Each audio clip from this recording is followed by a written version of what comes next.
Have a good meeting. Thank you, Mark. This is Gary Lamel. Today's date is February 18th, 2021. It is 10 a.m. and we are calling to order the commission meeting for the South Carolina Commission on Disabilities and Special Needs. And I would call on Commissioner Blackwood to read the notice of meeting statement, please. A meeting notice announcing the date, time, and place of February 18th, 2021 commission meeting was distributed February 16th, 2021 to appropriate media and other groups or individuals who have requested notification. The announcement and agenda were posted at the Department of Disabilities and Special Needs Central Administrative Office and on the website. The public has been notified that accommodations such as interpreters, mobility assistance, and other assistance will be provided to individuals with disabilities and special needs requested in advance. Thank you. Would like to welcome everyone who is listening broadcast-wise, everybody who is here in the limited engagement that we can have in the room. The first item for the day would be the adoption of the proposed agenda, which everyone should have. Does anybody have any changes, amendments, or corrections to the agenda as proposed? Hearing none, would entertain a motion to approve the agenda. So move, Barry Malphus. We have a second. Second. Thank you, Mr. Blackwood. All in favor, please indicate by saying aye. Aye. Any opposed? The agenda is adopted unanimously. Next item on that agenda is invocation. Would recognize Commissioner Rollinson for that, please. Dear Heavenly Father, we ask you to be with us today as a commission to do what is your work, Lord. We ask you to look after those who are under your hand and your guidance, Lord. We ask that you take care of them and guide them. Lord, we ask you to bless us today and to bless those we serve. We ask these things in your name and pray. Amen. Amen. Thank you. Moving to tab 2, next item would be approval of the January 21st meeting minutes. Does anybody have any proposed changes, corrections, amendments to the minutes as prepared? I only have one small one. It says, it doesn't say that, this is maybe even more technical than I normally get, but I just am that way because of the new committee, but it doesn't say that the chairman appointed the new committee. It says we have a new committee for communications.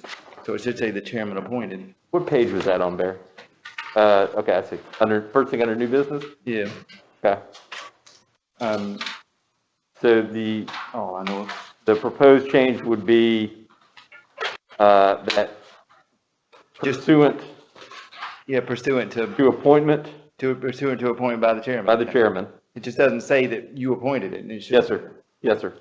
So that proposed amendment would be that pursuant to appointment by the chairman, Commissioner Malphus will serve as chair of this special committee, and Commissioners Rawlinson and Blackwood would serve as committee members. Is that There you go. correct? Thank you. Okay. That change noted by staff. Thank you. Any other proposed amendments or changes to the minutes? Okay.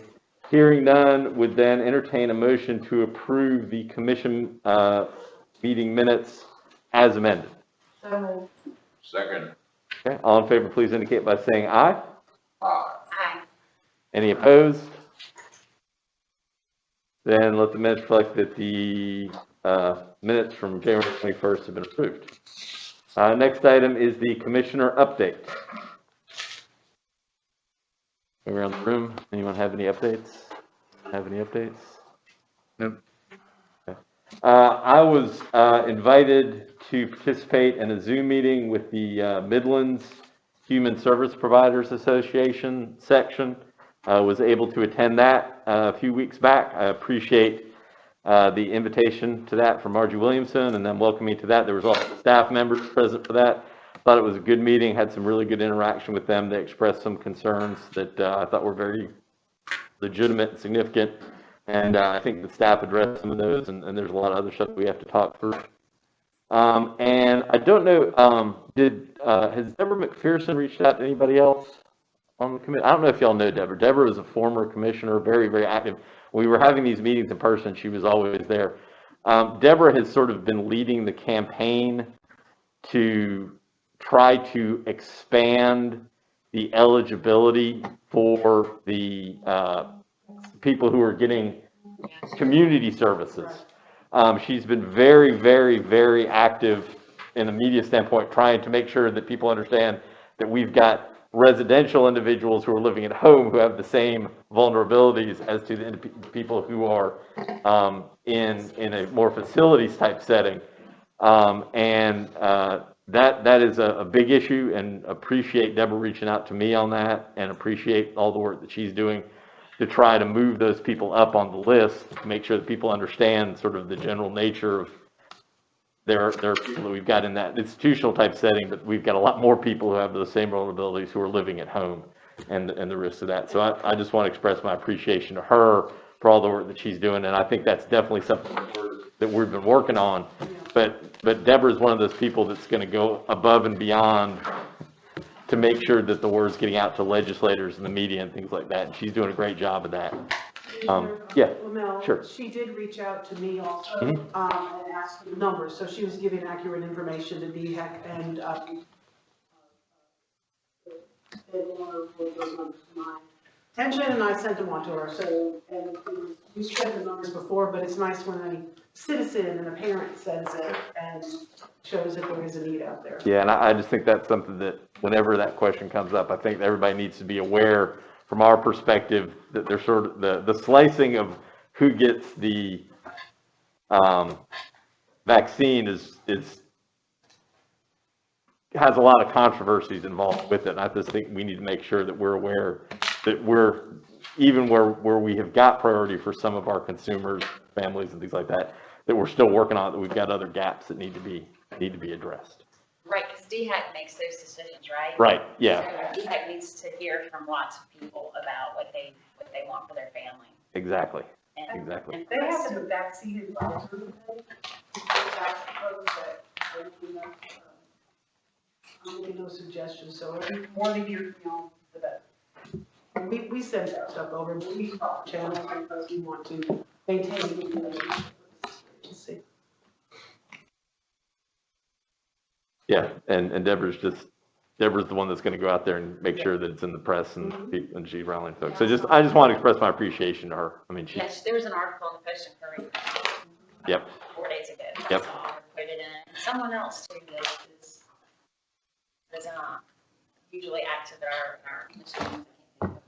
Anyway, Right. it was a good article.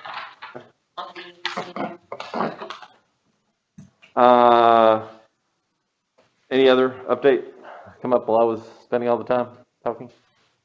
Okay. The next item on the agenda would be public input. We did not have anybody sign up for public input, so that agenda item we can move on. And so we will move on to the next item, which is the commission committee business. First recognizing Commissioner Blackwood on the Finance Committee. We are on tab 3 of the notebooks. All right, thank you. We had our Finance and Audit Committee meeting on February the 1st, and Chris gave an overview to the committee of the state fleet vehicles at the regional centers. We operate 124 vehicles, and 79 of those are over 15 years old. So we discussed the vehicle replacement plan, and the committee approved unanimously purchase of 12 new state fleet vehicles and the disposal of 11 vehicles. We had a lot of discussion around the state master lease program again, since we have concerns about using that program, but we approved the 12 vehicles through the state master lease program in committee. So just brought, I guess, to the commission. Okay. So coming out of committee, we'll treat the motion to approve the capital purchase pursuant to the vehicle replacement plan as a motion and a second. Any further discussion with regard to that motion? Yes, sir. Can I ask a question? The replacement vehicles, is there a standard for what kind of vehicles we're looking for? I mean, a certain year or a brand new vehicles? New vehicles. Or whatever's. Or New- something like New that. vehicles, ADA accessible. I know we had some discussion on checking the recalls on the specific models that Chris shared with us. And I don't even know if you specifically had a model that you shared with us. You just said new vehicles, right? I can't remember Yeah, quite. they're on this chart, and behind tab 3, all of them are Ford Transits except for one, which is a Starcraft. Yeah. And they're all through state contract vendors. So they've been bid out at the state level, and we just procure them straight off of that contract. Commissioner Miller asked about the recalls, which we followed up with these vendors to have them report back to us. Actually, there's 2 Starcrafts in here, so 3 Starcrafts. I had to move my Post-it. They were covering up my thing here. But, yeah, we followed up on the transits because those are the ones in particular that Mr. Miller had mentioned, and the ones that had all the recalls are not the models that we're looking to purchase. It is a transit, but it's not the transit we're looking at. So our first focus is to get our wheelchairs, folks who transport in wheelchairs, with reliable transportation. So that's why these are so expensive. They all have modifications. They're not just your standard run-of-the-mill 12-passenger vehicle. They have lifts on them. They have lowered floors possibly. They have raised ceilings possibly. Are they, what are replacing, Chris? I mean, are they dated in the sense of 300,000 miles or something? Well, our maintenance folks did a complete assessment of every single vehicle at our regional centers. If you look at the charts in tab 3, the ones we're replacing, there's only one that's over 300,000 miles. The issue we have is these vehicles age. For example, there's a 2001 Dodge van. It's got 40,000 miles on it, but it's in fair condition, and it's only expected to bring $1,000 when we sell it. So that tells you a lot about the condition of the vehicle. So the fact is, we don't, since we're on the campus, we don't drive off campus as much, and I know Marion wants us to focus on getting off campus more and doing more activities, and so it kind of bothers her that there's not more mileage on these. It kind of indicates that we're not maybe getting our people out in the community as much as we should. And so we don't just look at mileage alone, we have to look at all other factors associated with these vehicles when we recommend replacement. Where would they, something that's only has 40,000 miles, I mean, I don't quite understand why that would be considered a dated vehicle, or it's one that, I mean, it's worthless, basically. It's 20 years old. Yeah. And it has, Is it cut nut or something? Does it have a lift on it? yeah, I think, well, this one's an 8-passenger, this particular one, but there's a lot of them. I mean, there's one here that's a Goshen that's got 21,000 miles on it, but vehicles sit around for 20 years in the weather. They age and the struts start to go and the shocks, and the body starts to rust out, and the paint, it's all. You're looking at the guy that's got 2 cars with over 200,000 miles on it, so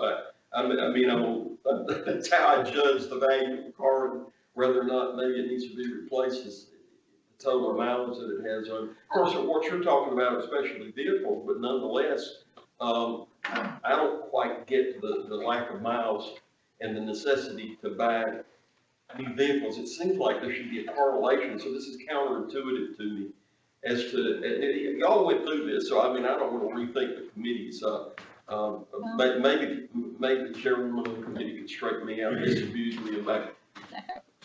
I don't get it. I really don't understand. Mr. Chairman, is there a list of maybe the things that are wrong somewhere with these vehicles that have low miles, like the 20,000 and the 30? Because I know that to put a lift for a wheelchair is expensive. I mean, it's almost as expensive as the vehicle itself. Totally, yeah, I mean, dealing with that. yeah. So if that's the situation, of course, I understand much cheaper just to buy a new vehicle rather than that, but Yeah.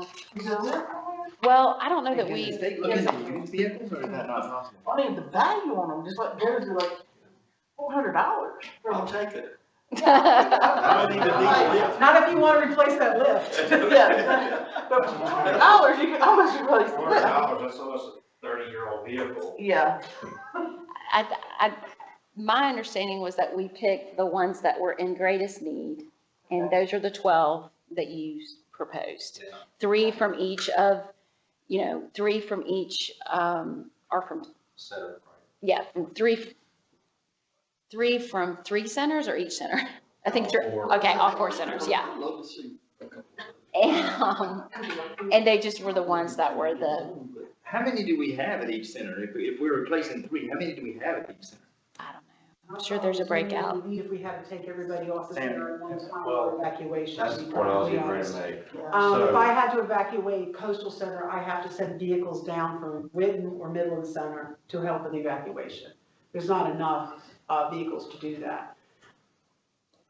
In That's addition, Which isn't a terrible thing. I in mean, addition, you're transporting vulnerable adults, and so you're transporting someone in a 30-year-old vehicle and it breaks down on the highway, and then you're in the media in regards to transporting people on these very old vehicles. So some of this, Yeah, you said the magic word there now, immediate. Yeah, I don't want to get any nasty. I mean, part of my view of this, I've seen nasty stuff in the media in the past in regards to vehicle age and salvage titles and different things like that.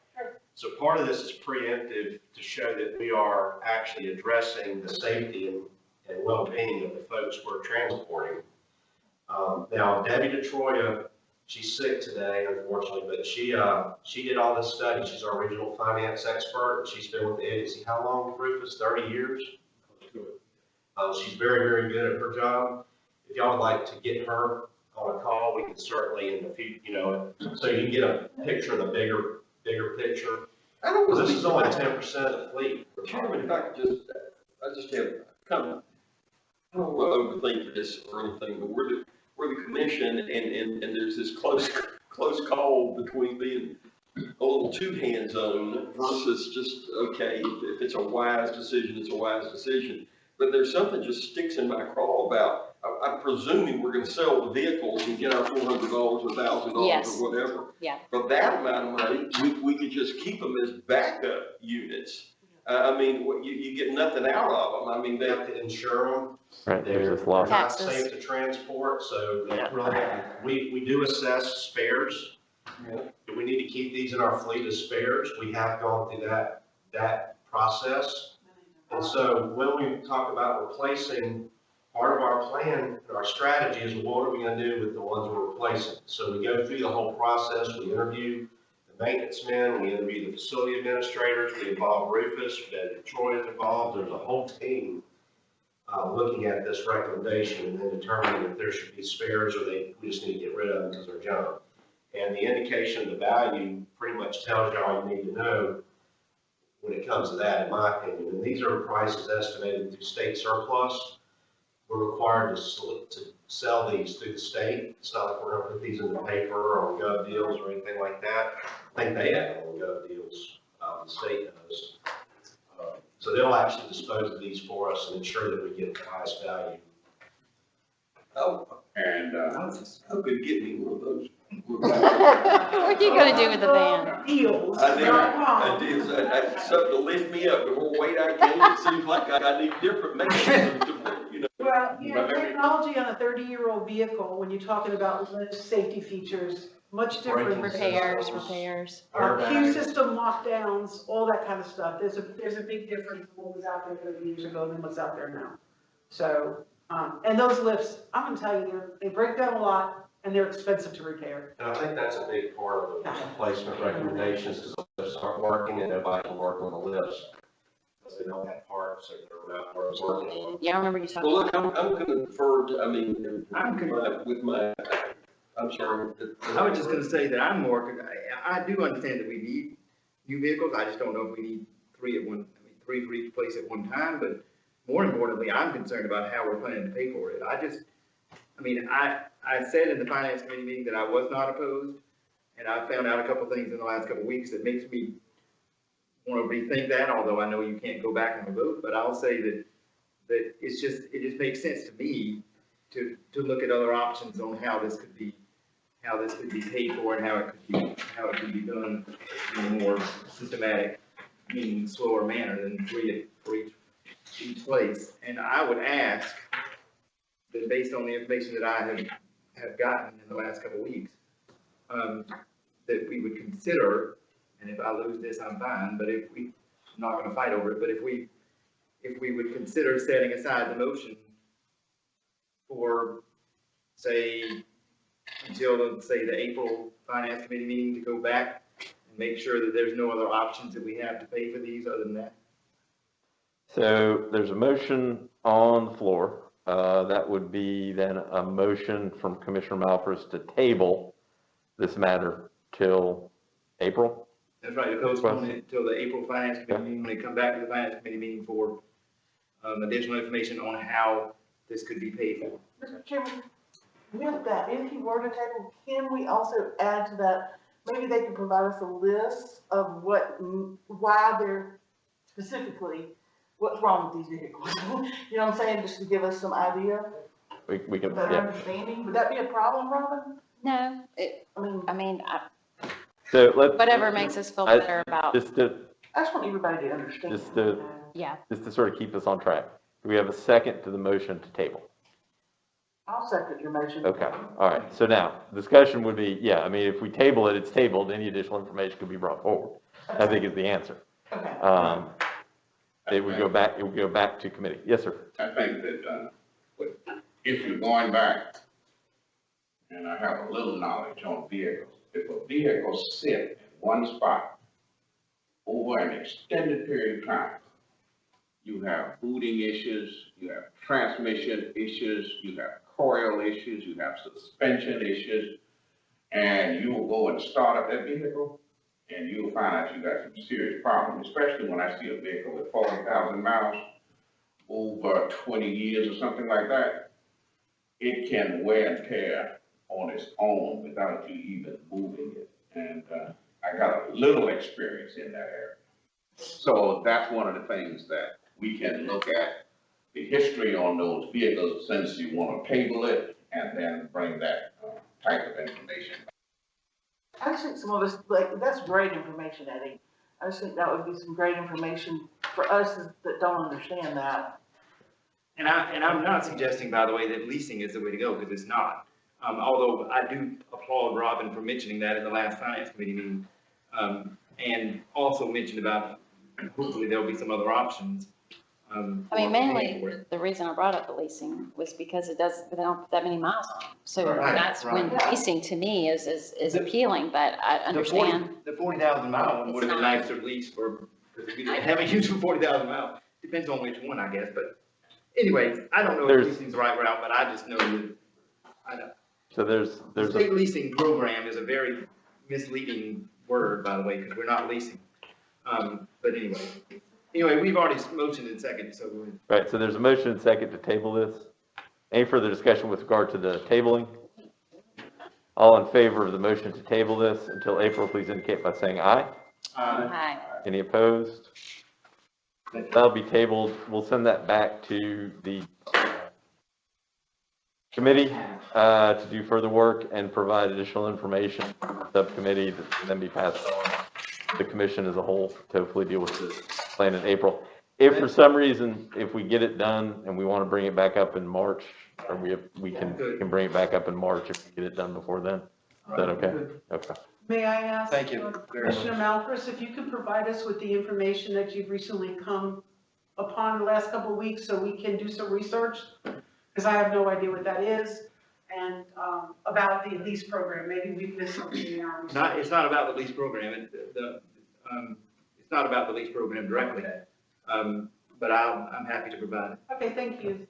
And I'll also complete a operating lease analysis. Leasing are two things. There's capital finance leasing, which is where you're acquiring the asset and it's called a lease. And then there's an operating lease, which is where you're in a never-ending cycle of paying the lease payment forever, because you never ever own anything. To me, that's the analysis I need to do. The other one is just simply a financing arm. And it's a term used by banks to finance equipment. Okay. We'll get you all that charted out for you, All right. it'll be easier. So that'll be referred back to committee. Thank you. So moving on to the next item. Okay. Yeah, before. All right. We spent some time on the provider fee for service loan program. Chris presented a fee for service provider short-term cash flow loan parameters to the committee, and we approved a motion that said that the executive director and the DSN board chair will sign off on all loans. The loan amount should not exceed the board's budget size, and there will be a denial and grievance procedure. So that motion regarding the fee-for-service loan program was unanimously approved by the committee. Let's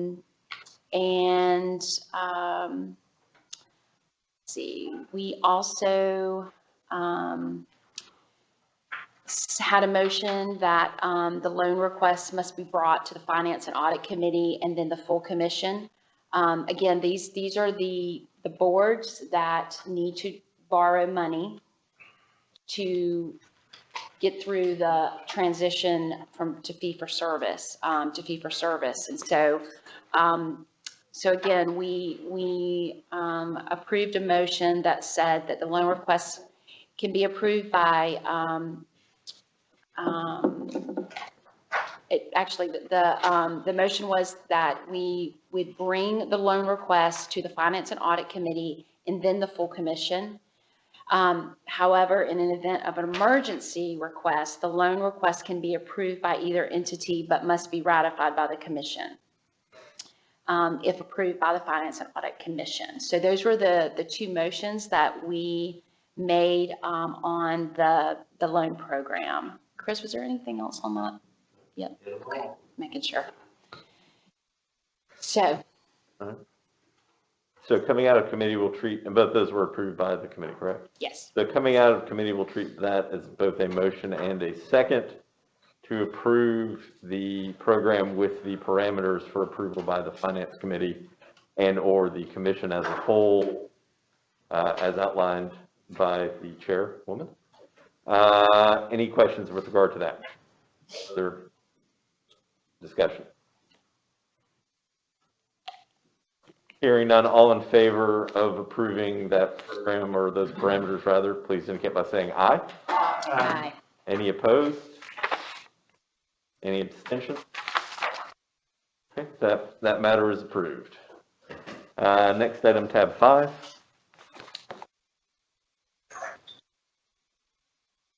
The committee discussed the directive 200-01 DD cash on hand maintained at the residential level. This directive was put out for external review for 10 days. And we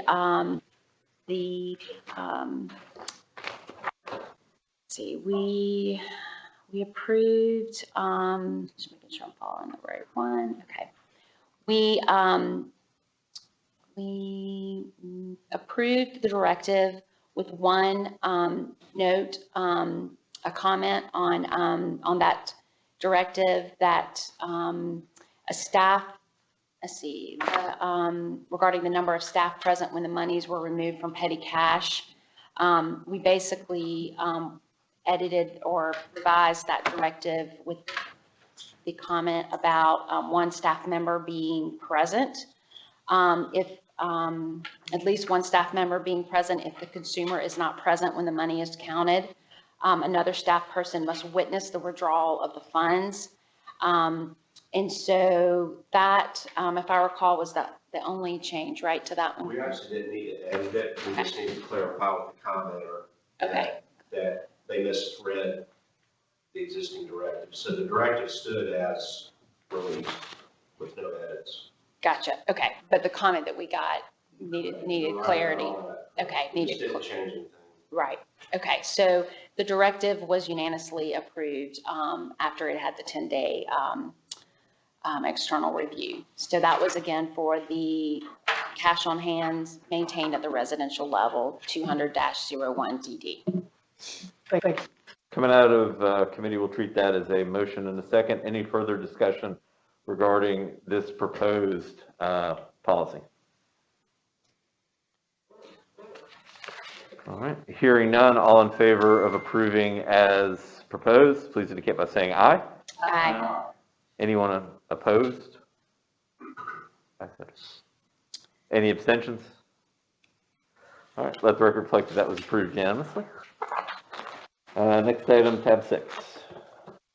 Okay, so we also looked at the Directive 200-09, which is regarding fees for residential service in intermediate care facilities for individuals with intellectual disabilities and developmental disabilities, which is ICF's IID facilities.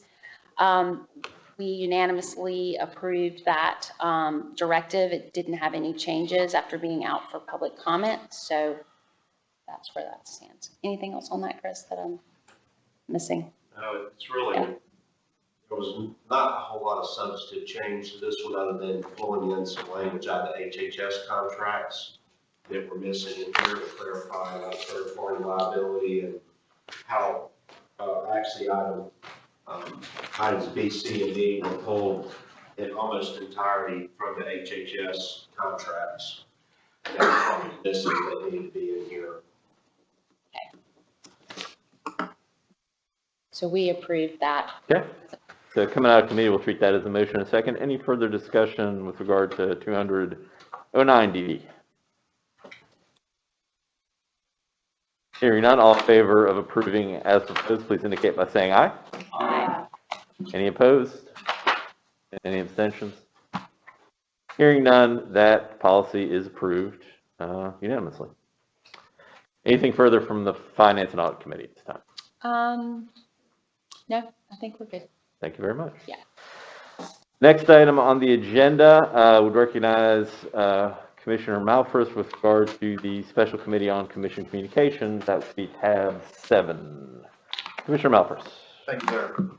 I think all of us in here know that we have that special committee that was just created.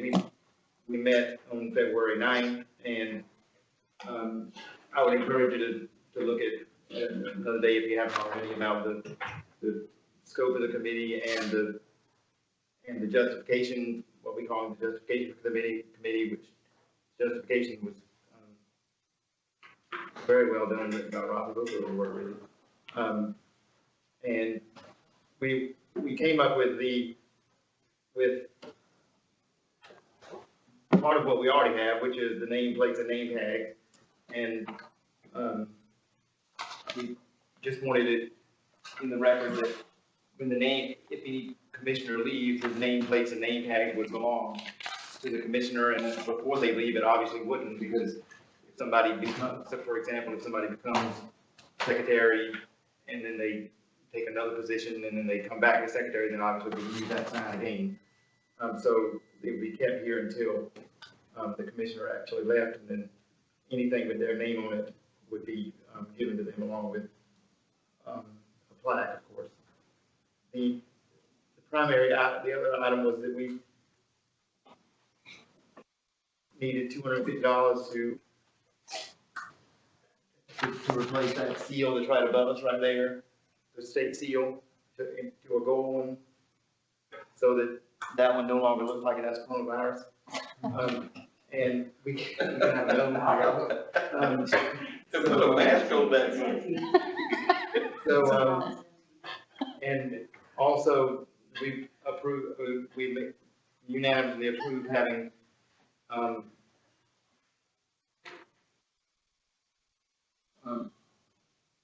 tablecloth here for us, and also, at some point, possibly 10 tablecloths and 2 other ones that would be embroidered at some point. We're not sure exactly but the money would be here to do it, so the total amount of money that we're talking about, and also there's time for the commissioners conference room, for like $13, so the total that we're asking for approval today is $1,563 to do the things that we're asking about. And that will be or less. I actually suspect it will be less than that, but that would be the maximum that it would be. And we also are making some changes to the website, particularly the commissioners part of the website that we are working with. And in that regard, all the commissioners need to send Kim Ms. McLeod a 200-word or less biography, so we can put it on the website. And we'll also be taking some face shots at the next meeting. If you don't have one that you'd like to use, you can also send it to her. I hate to take up this much time for this, but just for the record, and what I'm saying probably needs to be attached for the report. And if this is approved today, we'll order those things tomorrow and hopefully have them here for the next meeting or the next one. So that would come as a motion from the committee if we could. Thank you. Coming out of that committee, we'll treat that as a motion in a second. Any further discussion with regard to this? Everybody okay with having their picture up on the website? All right. I guess you don't have to if you don't want to. Might break your website if mine's up there. All right. Any further discussion? All right. Hearing none, all in favor, please indicate by saying aye. Aye. Any opposed? Any abstentions? All right, so that's approved. We just have this document attached into the minutes. I think that'll show everything that we need on that. Anything else that we expect from that special committee? Offers? Not at this time. We may end up, there's one other thing, we're going to be sending a couple of people that possibly sending a couple of people that were on commission if they haven't already been sent one. And those plaques would only cost about $75. And if there's any, and we tabled the possibility, I'm sorry, I didn't mention this. We tabled the possibility of changing the logo. So at some point we may bring that back up, but as of now, that's it. Okay, so as opposed to being an ongoing, since it's a special committee, it's basically a special committee on hiatus at this point in time. And if you guys feel like you want to come back and revisit it, we'll reinstate it going forward. Does that work? Well, actually, we are going to reinstate it to approve the plaque. So okay, that's fine. Then we okay. need it for the next few months. Okay, that's fine. We may need it for this year anyway. Okay, that was my question. On that. That was my question. Okay, all right. So we'll leave that intact. All right. Anything further from that commission or that committee rather? No, sorry. Okay. All right. So moving on, the next item on the agenda is the Legislative Committee. Commissioner Thomas. Tab 8. Thank you, Mr. Chairman. We did meet last week and took the items that I had thought needed to be at least reviewed. There's no action that is needed on any of this. It was mainly to bring the commission up to date on the Legislative Audit Committee reports that were out. In particular, 2 years ago, we had a House, Phyllis Henderson was chairwoman of the committee that gave us a review. Pat was very helpful in going through that and showing us the response to each of the recommendations that were made. And we're prepared to go through that, but that's going to be a little bit on the lengthy side. And there's a question that has arisen that I want to hold off on that to check the Pat about. So if we could pass over that one, and I'll bring it back up again next time. As I say, this does not require a motion. There was no motion to bring it here to you all. It was purely for information to make sure everybody was up to speed on legislative issues. And now, number 2, I think we can go through this one fairly quickly, and I think Kim's got this one, a review of the current legislation. So if I could, Mr. Chairman, it would be all right if we had Kim just quickly. Yes, sir. Kim, can you want to move forward just a little? Can you do that, or do you guys just stand right Kim, here? you can just come and sit in that Sit chair if right you there. want to. That would be most helpful. Thank you.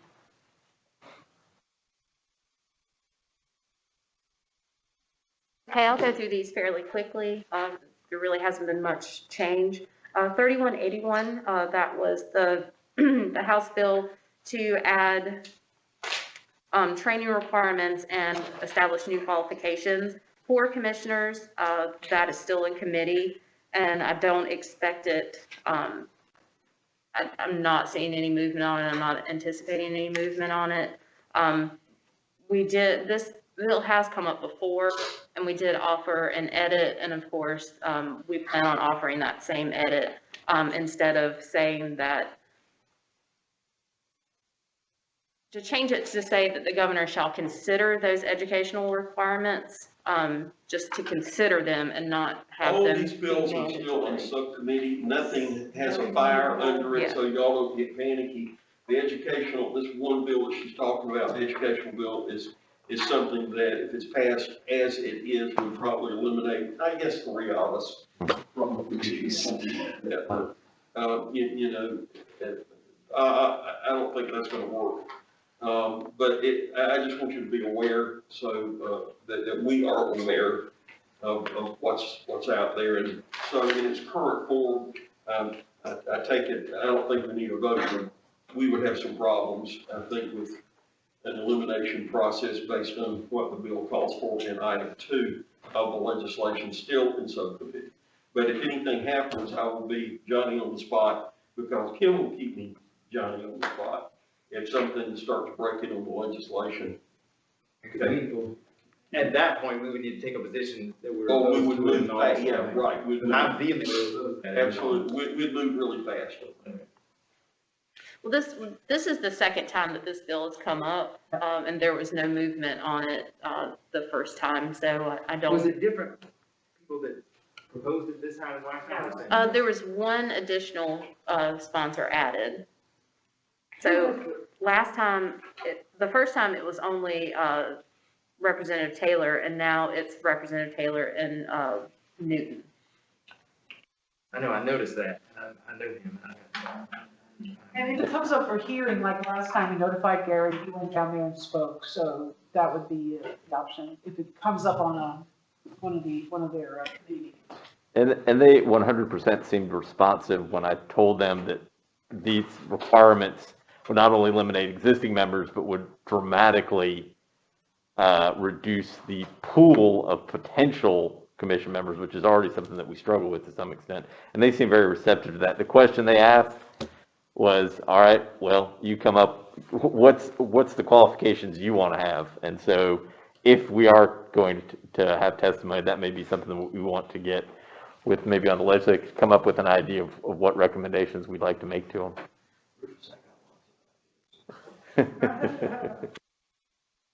Okay, does anyone have any other input? Okay. H3216, the electronic video monitoring system, we were asked to file a financial or fiscal impact statement, and we've done that, and I've not heard any additional information. The bill is still sitting in committee. H3516, Family Support Services Program amendments related to the intent of the Family Support Program. That is still in 3M. H3731, Professional Counselors, Marriage and Family Therapists, Behavior Analyst, and Licensed Psychoeducational Specialist. That's a new requirement for behavior analysts and assistant behavior analysts to be licensed by LLR. This was, we found some issues that we had with the bill, and Director Poole and I had a conference call with the Behavior Analyst Association. They were really the ones who were pushing the bill. So they've asked us to give them some language, and pretty much we just want to strike one section of it. So we've also, so we're moving in that direction. Hopefully they're amenable to it. We'll just have to see. But really it wouldn't have much of a financial impact on us. You know, it would just require some of the individuals that we employ to now be licensed as behavior analyst or behavior analyst It assistant. might not hit us financially, but it might hit us provider-wise. Yeah. That would lower our pool of providers for behavioral services, if it's put in place. This is a new one, H 3876, assistance with registration and absentee voting. So this is something that our facilities already do. They assist residents with registering to vote in person and absentee. So it's really not going to have much of an impact on our day-to-day because we already do these things. It also directs the county voter registration board to have those forms available to our facilities. S264 with the sister bill H3513, the Disabled Self-Employment Trust Fund. This is in medical affairs, and the bill would intend to assist individuals with disabilities to pursue entrepreneurship by providing grants and business opportunities for businesses operating within the state. S533, the subminimum wage to individuals with disabilities. This is a joint resolution sponsored by Senator Shealy, and it would prohibit the use of Section 14C of the Fair Labor Standards Act to pay subminimum wages to individuals with disabilities. This is basically something that's going on around the entire country, that paying subminimum wage at workshops that we have, the contract work, it's more of a piecework, is a hot topic these days. I think at some point, led by the legislative committee, we'll have to come up with some sort of position as to how we feel about this. We do have boards that have contracts that use subminimum wage. Our centers have subminimum wage certificates. We have to see if, and as a provider in my past, I gave up my subminimum wage certificate because I found the benefits better than the other side of the coin of the risk of having that certificate and doing the assessments that are required and doing the prevailing wage surveys. It's difficult to keep up. So I think that as a commission, now that we have this, it's probably something we need to put on the agenda for the legislative committee to come up with a decision as to what the agency how the agency feels about these things. But there are pros and cons to both sides of this issue. I'm just telling you, it's not all, yes, let's pay people minimum wage. And if they raise the minimum wage to $15 an hour, I don't think our folks will ever have a job again. So it is just like really, really nerve wracking as to what side do you where do you come down on? And for some people, a $2 paycheck, it sounds horrible. They got a $2 paycheck. If money is not a conceptual thing to them and they're just happy they got a check like everybody else got, that is quality for them. So we have to look at what is quality of life for people in different ways. It's not all what we think quality of life is supposed to be. Sometimes it's what they think quality of life is. So it's hard. I 100% agree with that. Amen, sister. Say you it get again. a lot of advocates on one side of an issue saying this is what it has to be. You got to be careful of unintended consequences on the other side of it.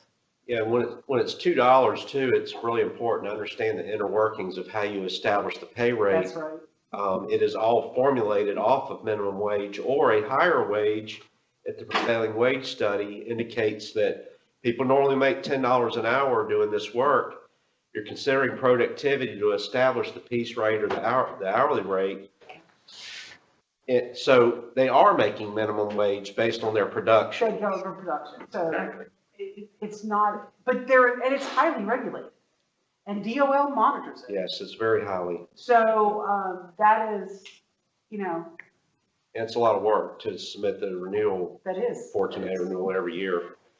So I think that Senator Shealy and others need to understand this better before they start proposing. And I Well, think that it's the point at which it becomes pushed, but any of these that get pushed out of where they are and assigned to a subcommittee, that's where we'll take off on it, come back here, get y'all's opinion, and then we can take an opinion back back to the subcommittee, which will hold some committee meetings. Right. Then it goes to the full committee, of course, and then out on the floor, and then naturally it's got, that bill has to then go to the other body. So all of these are in the inception stage at this point. Nothing's rocking and rolling. I think everybody's preoccupied with other stuff.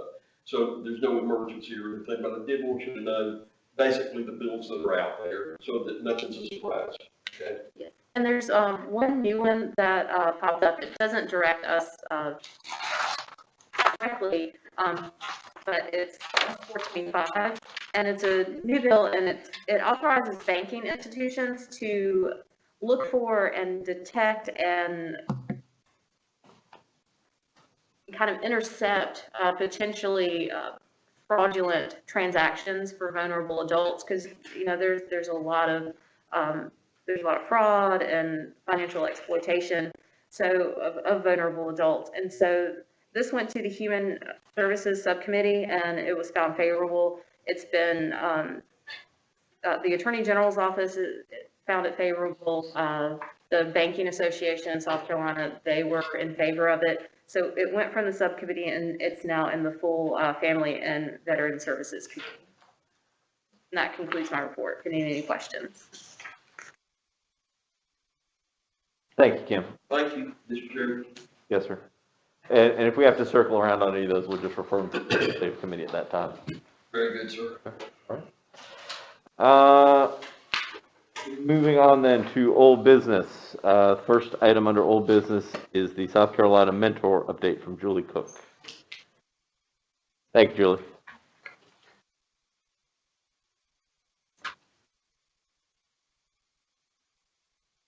Good morning. Last February, I presented to the Commission my findings of a 9-month review of Mentor, which had been in place for some corrective action due to some issues they had. Over the past year, I've continued to be involved with Mentor and have made unannounced visits and planned visits to their homes. They have had 8 admissions in the past year, 8.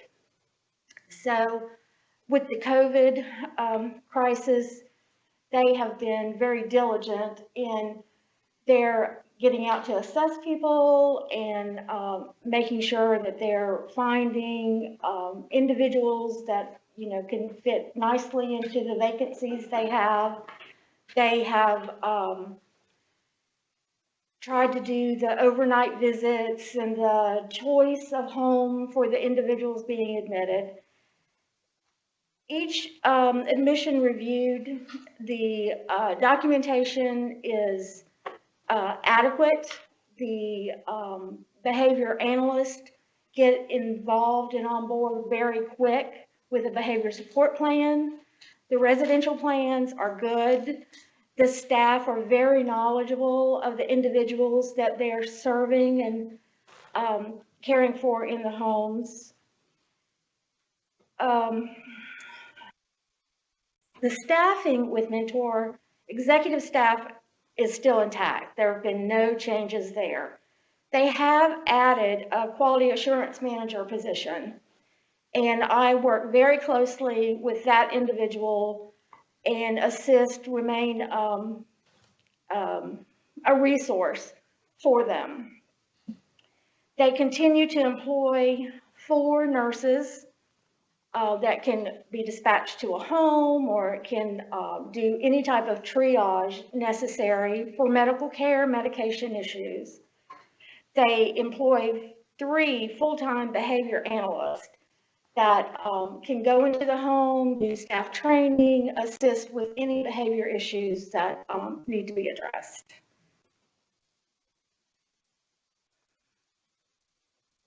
So How beyond that level, how's the staffing patterns been at the homes? Very stable, very stable. And adequate? Adequate, yes. And they've done a lot for staff training, and there's such a difference in the staff and their knowledge of the individual. Just when I interview them, I can ask, what are the things you look for? What are likes? Or what sets somebody off. And they can tell me, they can really tell me. They're doing good work with the individuals in the home. With COVID, several people are no longer employed, can't go to the day program. And they're doing a lot of programming in the homes, a lot of activities that I've observed. And good stuff, good stuff. With the 8 new admissions, how many beds do they have on that? It dropped down Okay, so. 30, they had 30? They have 15. 15? Okay. Okay. Right. Last February, they served 156 individuals in the residential program. Right. This February, it's 155. Okay. So they have, had individuals who have returned to their home or who their level of care has changed, and those individuals need to be in a higher level of care. And so they're filling those vacancies. They do have some vacancies. Our direction last February was to do 1 admission at a time and do it, slowly and correctly. One of the things that we're looking for out there in the community, and we're not always seeing it, is that prior to an admission, you have what they call a pre-plan. It's a preliminary plan. It's the basics: medication, supervision. It's what you're going to need when that person comes in the house. While you're going to do your assessments over 30 days, but what do you need to support that person safely when they get there? And they're getting better at that. It's really the first 2 pages or 3 pages of our regular residential plan. So I think that, talking to Julie, and we're here today because it's a year, and we said we'll be back in a year to report on mentor. So she's reporting that, and the stability part, keeping the same staff, keeping the same management staff. And hearing, I didn't hear this part, that the staff, the DSPs know their folks. That is something we didn't see when we first went in there. But and that's where quality begins. When your DSPs know what they're supposed to do and they can do it. So thank you for saying that. I didn't read that. I saw your outline real quick and I just missed that part of it. That's a good thing. Thank you. Additional questions regarding that update? And do they have homes in Greenville and where else? Columbia and the Charleston area. If hypothetically in the future we decided to allow them to go to full capacity, how many would they have? You said they have 8 new ones now. If we allow them, let's just say hypothetically, we allow them at some point in the future to go to full capacity, how many would they have? It would be, 7 more beds? We allowed 15, because they had 15 vacancies. Right. Commissioner Malphus, when they were going through this freeze and they were downsizing, they literally were closing houses and giving up property. So the vacancies that they had were the ones that were in the buildings that they currently operated. So they literally downsized. They did. So we told them what we would let them do is fill the vacancies so they can stay viable in the state. Right. Because they cut their capacity, because what was their They capacity? did. Over time, they had to because Yeah, they right. go bankrupt. I mean, in the state, I know it's a big company, but you wouldn't be able to be profitable or, even break even if you kept houses empty. I want to say it was Bad closer to, folks. didn't they have closer to 200 Yeah, people? they had quite a few. Rufus would probably know. Yeah, they had over 200 at one time. They did at one time. And also the staffing, 3 shifts for one individual in one house is just not feasible. And to their credit, they had homes, they had plans to expand in the PD region, and they abandoned those plans. Well, they weren't gonna If get I'm not mistaken, they also divested from the coastal area. I think because of all the vacancies, I think they chose to divest in the Charleston area. Yeah, they've closed several homes there. Okay. Other questions? Okay, Julie. Thank you very much for that update. Okay, thank you. Do we have another update on them planned at some point? We don't. The next number. You can ask whatever you want. If you want a quarterly update or you want a 6-month update. I just meant like maybe even a 6-month or 9 months, because I was just talking about how close to 15 they were getting, and could we get them to 15 so we could, if we could find the people and that sort of thing. I think 6 months, probably a pretty good number. 6 months, I think. 6 months is good. Okay, let's just plan on that. but they're being very judicious in their screening process and their bringing folks on board. I think they've done a lot of positive changes from what I can understand from the history. Definitely a different report than we got when the first issue started. I mean, much different report. Well, and management has changed, and I think the new management team has stabilized things, so. Good, thanks. Okay. Sorry. Anything else? No, that was a good point, Barry. Thank you. All right, next item on the agenda will be tab 10, the IDRD waiver renewal. We recognize Susan Beck. Good morning. So tab 10, as Commissioner Lamel mentioned, I provided a brief for you all on the status of the IDRD waiver renewal. Again, IDRD stands for Intellectual Disability Related Disability. Please catch me if I use an acronym. I'm really trying not to. But as you all recall, the Commission provided prior approval for DDSN to work with DHHS regarding this waiver renewal. So I'll provide a quick update on that, and then please realize we'll provide more specifics as this renewal continues. I brought an example of the kind of document we're working with back on my table, those white binders. Those is the actual waiver application, and the second is the technical guide, which is kind of like the recipe book for how to fill out this application. So it's a strange combination of like an oversight report, an accountability report, a dissertation, and a lot of other things all kind of together. It's a really complex set of rules on what the feds want as far as a response for an application. And we're taking a complete look at the document. So in the past, we've been able to kind of look at things that just needed to be changed, but in this aspect, both DHHS and DDSN are looking at every word, comparing it to the technical guide to make sure any changes that have come through from the federal level are clearly responded to in the application. So it's about 267 pages, and we have a team crossing operations, fiscal, policy, and we're also receiving technical assistance from CMS, the Centers for Medicare and Medicaid Services contractor called, as I said, New Additions. And Mary and Pat are also engaged in all of the meetings. Kevin at this point, our internal auditor. So as you recall, DHHS is the administrator of this waiver through CMS, and then DDSN is the contractor provider. There are basically 7 steps we've been following for just drafting of this long document. We're reviewing, we're proposing improvements, discussing those jointly, developing details for services and issues, rates, projected costs, and then we'll be finalizing between DDSN and DHHS and DHHS approval eventually. So there's a timeline in your brief, kind of how that flows. And where we're headed with our timeline, because CMS requires that the application is submitted, they request about 6 months before the actual expiration date, which is December 31st, 2021. So we initially, through the beginning of this waiver renewal, bringing up issues of the redesign we've discussed here in commission meetings, looking at how the community support waiver and the IDRD waiver interact. And we're hoping that CMS would approve kind of a parallel renewal process with the community support waiver and the IDRD waiver. However, CMS said no go, that's not going to work. They don't want to extend a waiver application beyond 5 years.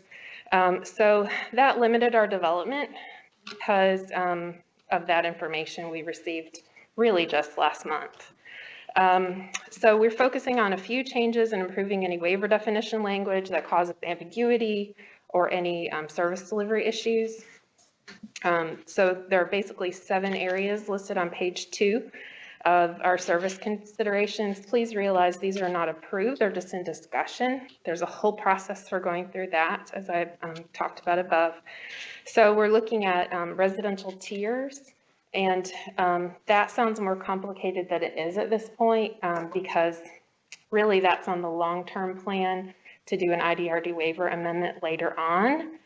to benefit from the technical assistance on developing residential tiers that eventually would lead to use of an acuity assessment, looking at a person's needs, which would lead to individual budgets. So that's probably another presentation, but that's a long-term plan. So this step is just to kind of solve the problem that DHHS pays DDSN one residential rate for community settings, because I know Chris and staff have talked about that before as an issue.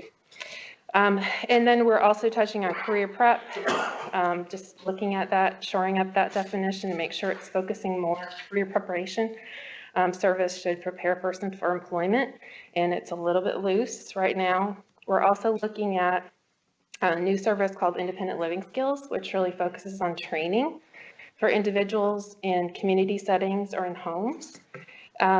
We're looking at improving respite to allow it to be provided in a licensed facility and in a group for multiples in one household. We've heard from families that that would be an excellent way to provide services. We've looked at that. And then we're also considering employment transportation for individuals who have exhausted their means to access transportation to and from their work setting. And so we're modeling some of those discussions from some other states that already have that approved in their waiver. We're also looking at considering the in-home support service, which is currently a replacement service for respite and personal care that's in place in this waiver right now through the Appendix K flexibilities we've talked about as a response to COVID. And then lastly, we're examining the environmental modifications cap in the waiver that has not been increased, cap referring to a maximum dollar amount. That has not been increased for 20 years.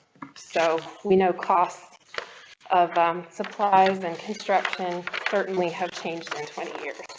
So I'm glad to discuss any of those specific areas that we're looking at and can go into more detail, but for the purpose of this meeting, I'll kind of leave that there to the side right now and say that we're currently working, as I mentioned, with the technical assistance contractor and DHHS on waiver service definitions, performance measures, certainly benefiting very much from a risk management director, and Kyla walked in the middle of my presentation. But so we're kind of hand in hand. Kyla, I showed them the very large document set that we're working with. And so we're engaging in really intensive technical assistance on developing what they're called performance measures, which are really ways that we provide data to assure the federal government that we're providing quality services and we're following the application. I guess that's a quick explanation. It covers lots of areas. And I think Kyla will be presenting that sort of quality perspective and how we measure that in the future. We're also looking, they call the application has appendices. So we're going through A all the way to J, and J is, you know, the best one because it's fiscal. And so we're going through every piece like that through technical assistance. And then of course, for any of these suggestions about services, changes, adjustments, there's rate research, some proposals, and some development that has to go on, as well as looking at what's the impact on DDSN's commitment to state match for the Medicaid services. So that kind of follows a natural sequence. Once you've narrowed down on what you're talking about, you can have an idea of the scope, and then you can look at the rate considerations, and then you can think about the fiscal impact overall, which is something that's very important. So as I mentioned, we're planning a long-term as we're doing the short-term.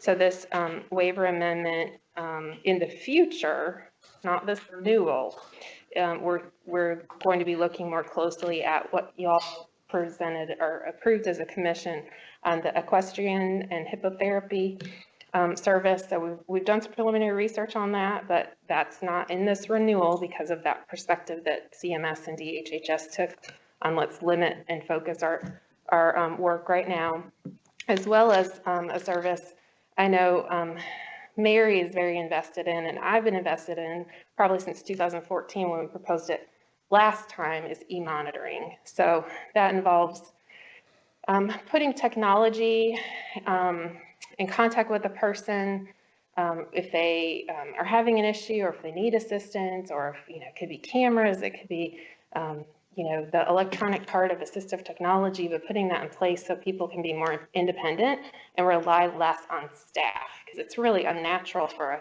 typical person without a disability to have staff hovering and looking at them all the time. So it provides kind of that distance. So we really are committed to working on those things in the future and hope they'll come through, as I said, in this next step as we continue as well to look at acuity assessments and individual budgets.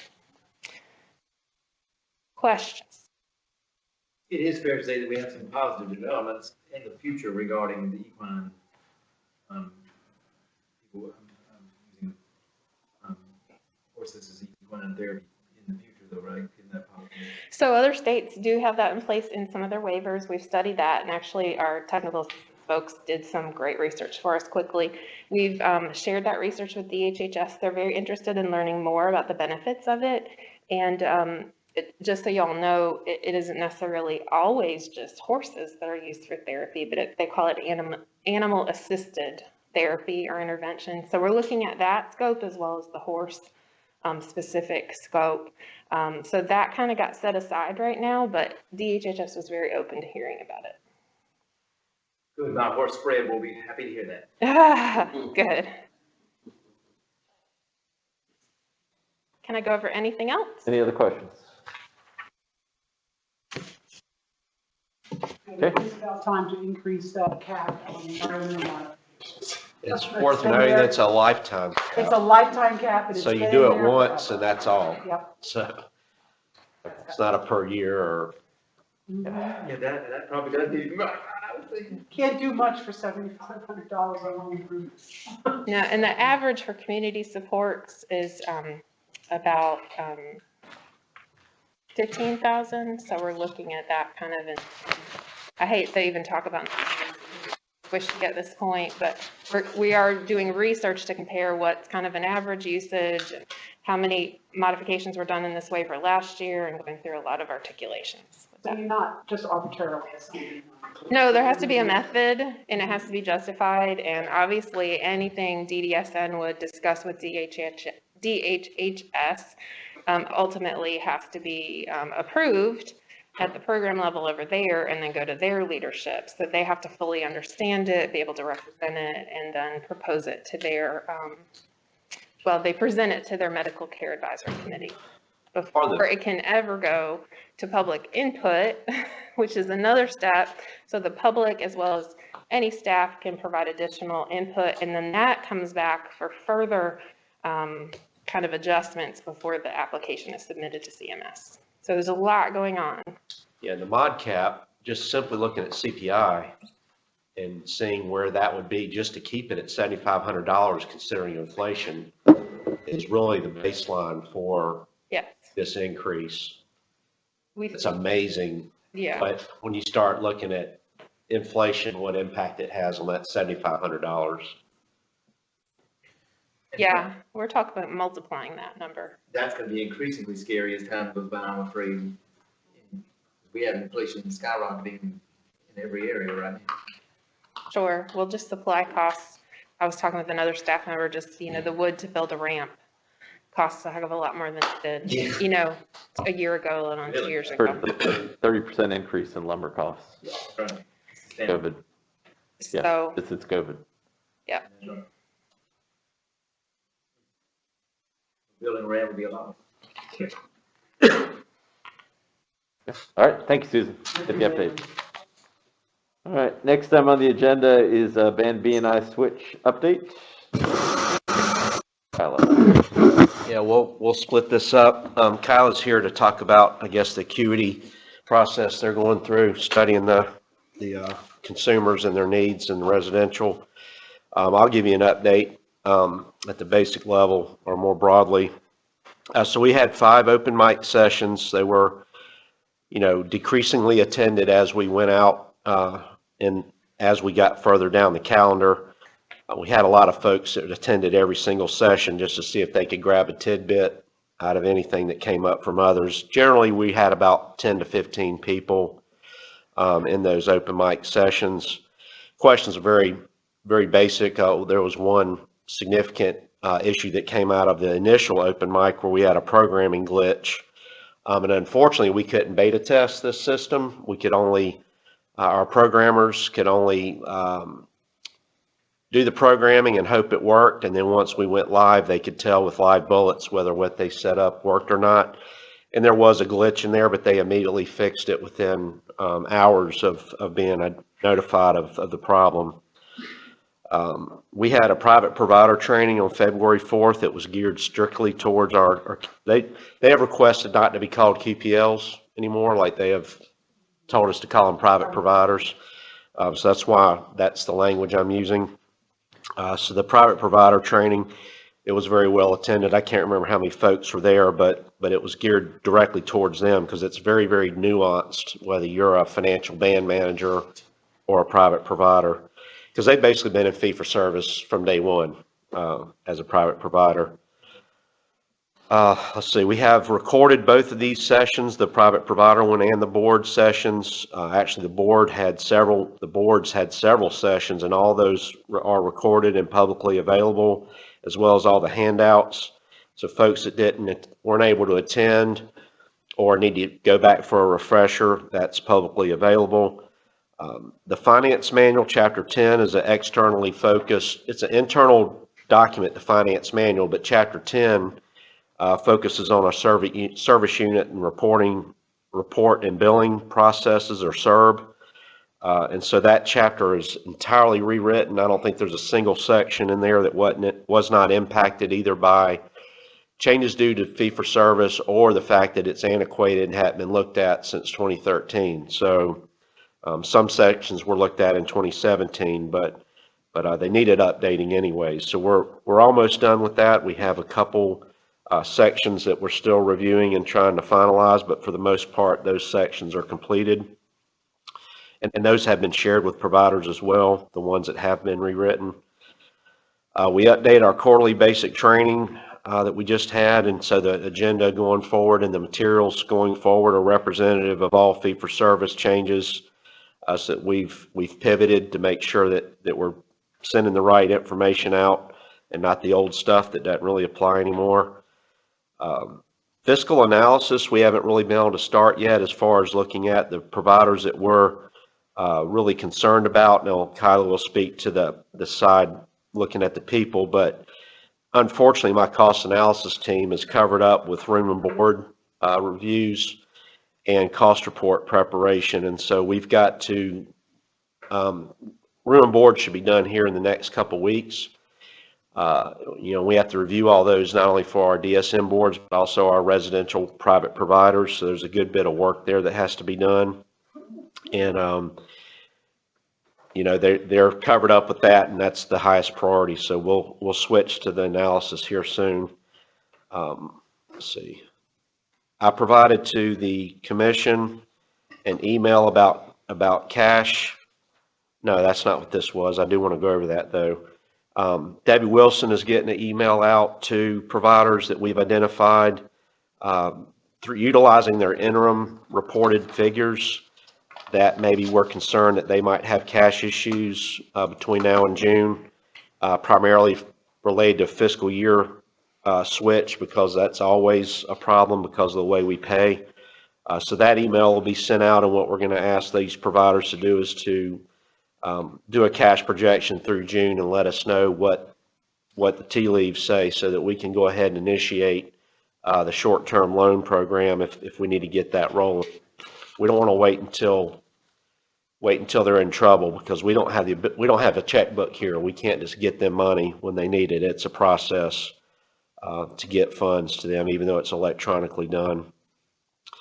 Contract language, I'm still working on updates to those contracts. What I'm speaking of is the capitated and non-capitated contracts that were impacted by fee-for-service, as well as creating a brand new contract that I think is really the right decision to make. I have not presented this concept to Pat and Mary yet, because I'm still working on all the language itself.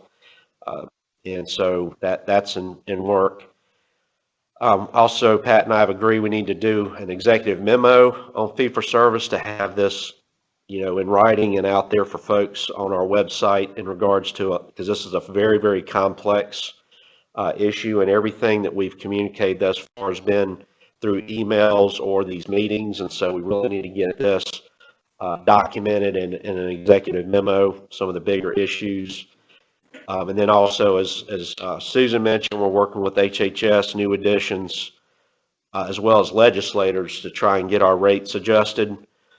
Because as we pivot to fee-for-service, it's important that we make sure our rates address all the nuances out there as far as difficulty of care, the issues with providers trying to reopen with COVID and social distancing requirements, and impacts on transportation because you can't put 8 folks in a vehicle right now and transport them.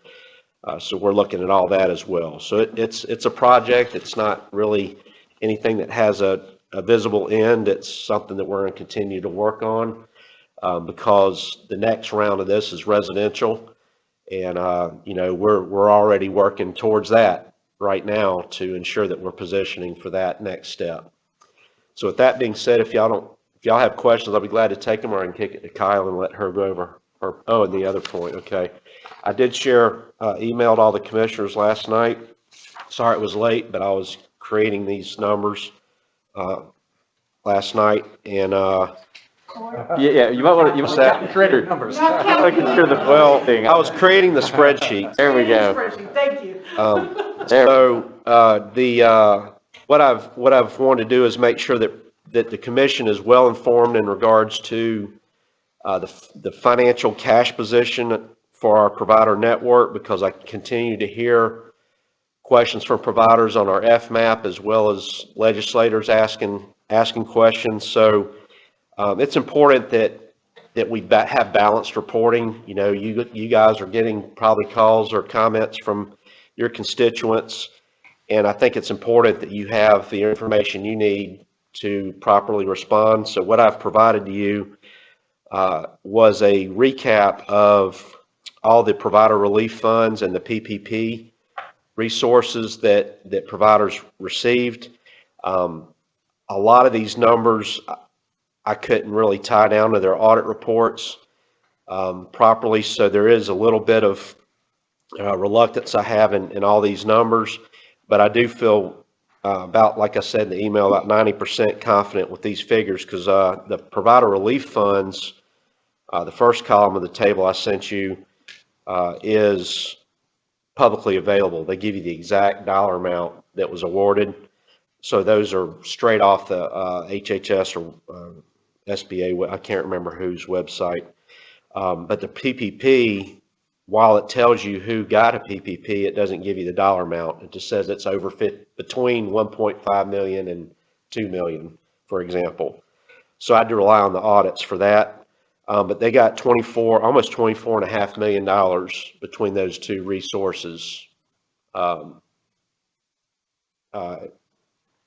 that obviously impacts their cash. So when we look at their cash balances, if we compare the fiscal year end 2020 numbers with the 2019 numbers, including this extra money they got, cash went up almost $22 million, or 30-something%. I can't remember the percentage.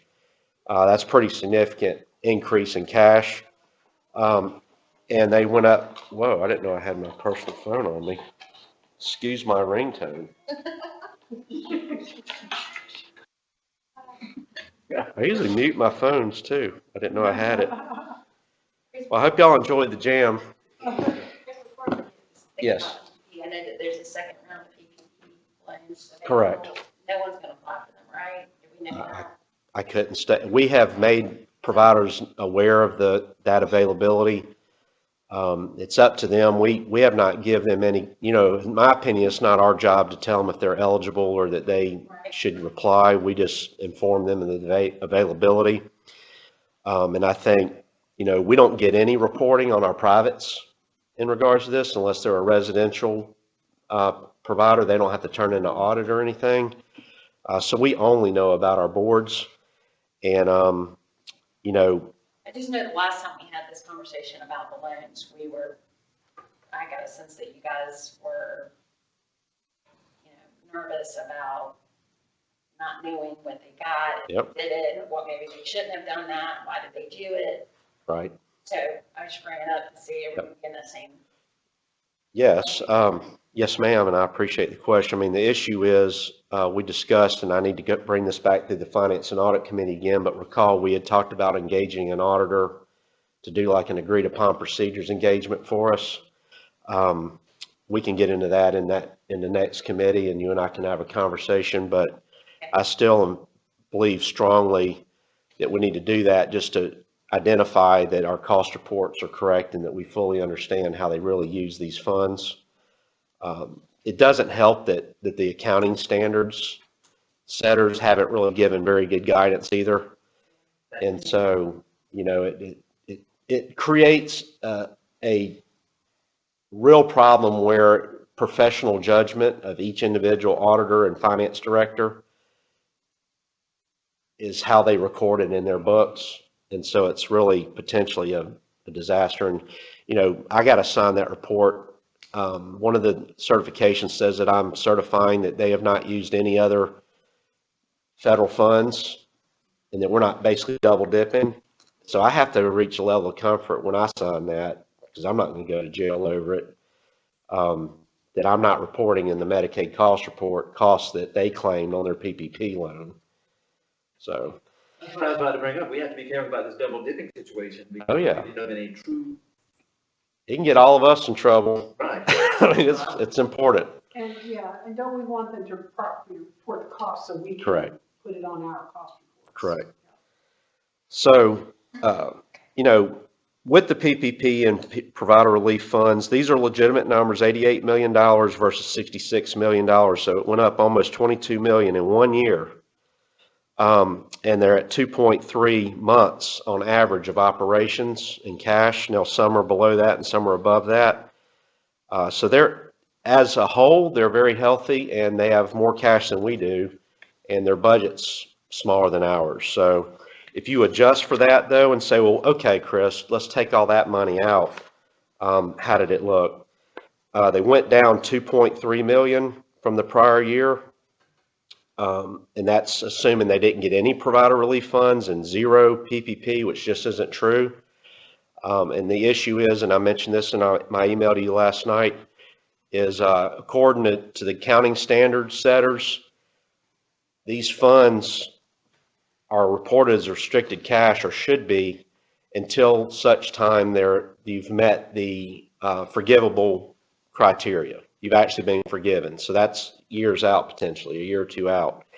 So they're over here spending this money, but it's actually off the books, if you will, because if you look at the cash that I'm showing here, 63 million, that's their unrestricted cash. But the fact is, in their unrestricted cash, they're spending money that actually is out of their restricted cash, but they can't move their restricted cash yet to replenish the unrestricted. So it's a false drop of 2.3 million, which really isn't accurate.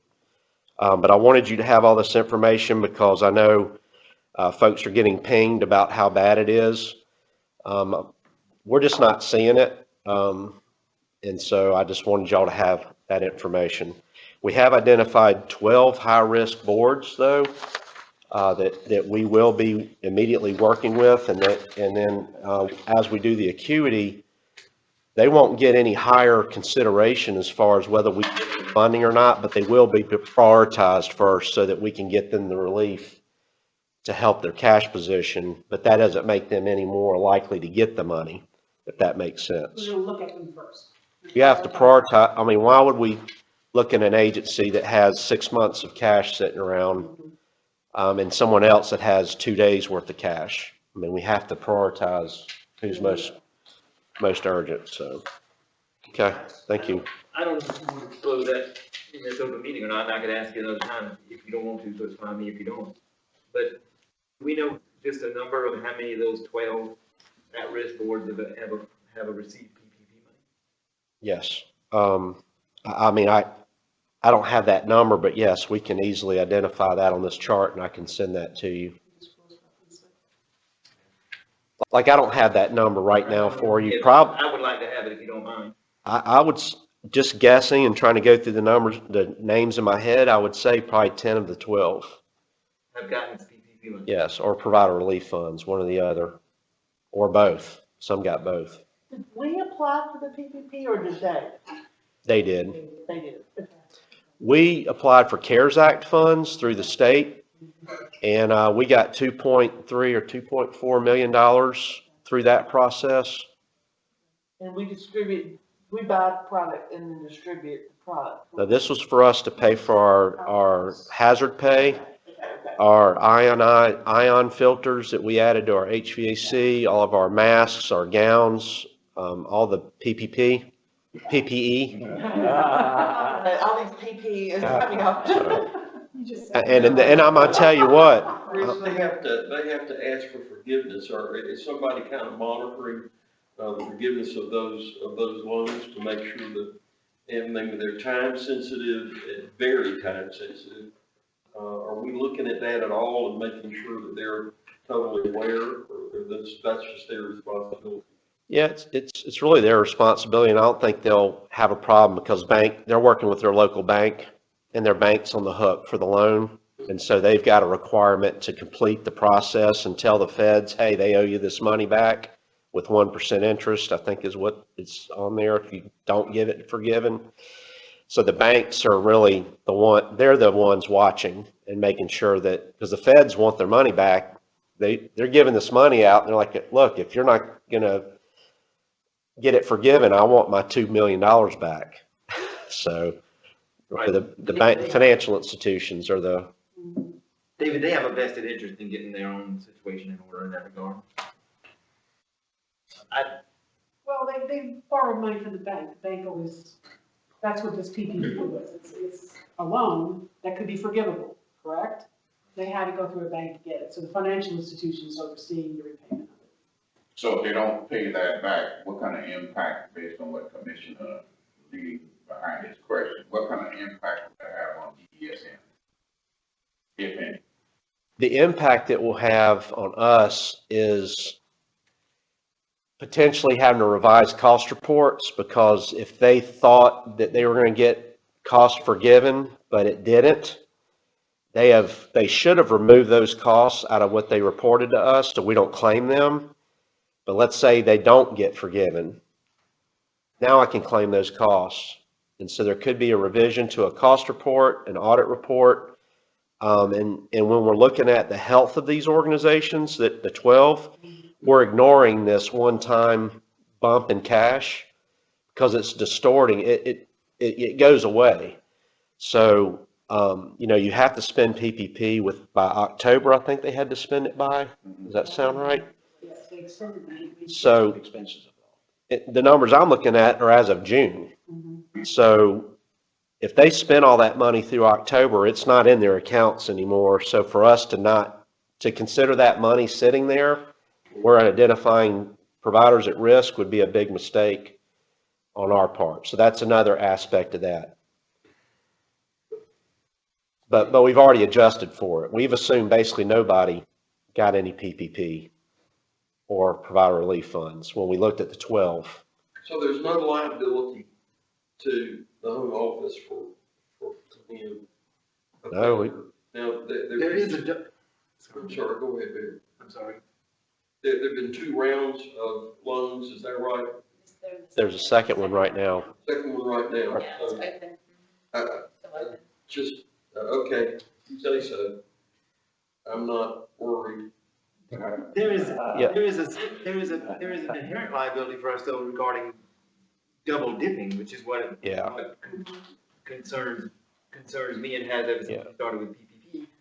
And so we have to keep a close eye on that, David. It's the biggest thing to me, and the PPP money should have given them additional time to get their financial houses in order. So hopefully they're closer to in order than they were, because they have to get their financial houses in order. The one thing that does concern me, that I hadn't thought of until just right now when you posed the question, there is a state law on the books that says DSN has to approve all debt that boards take on. Not a single one of these providers asked us for approval.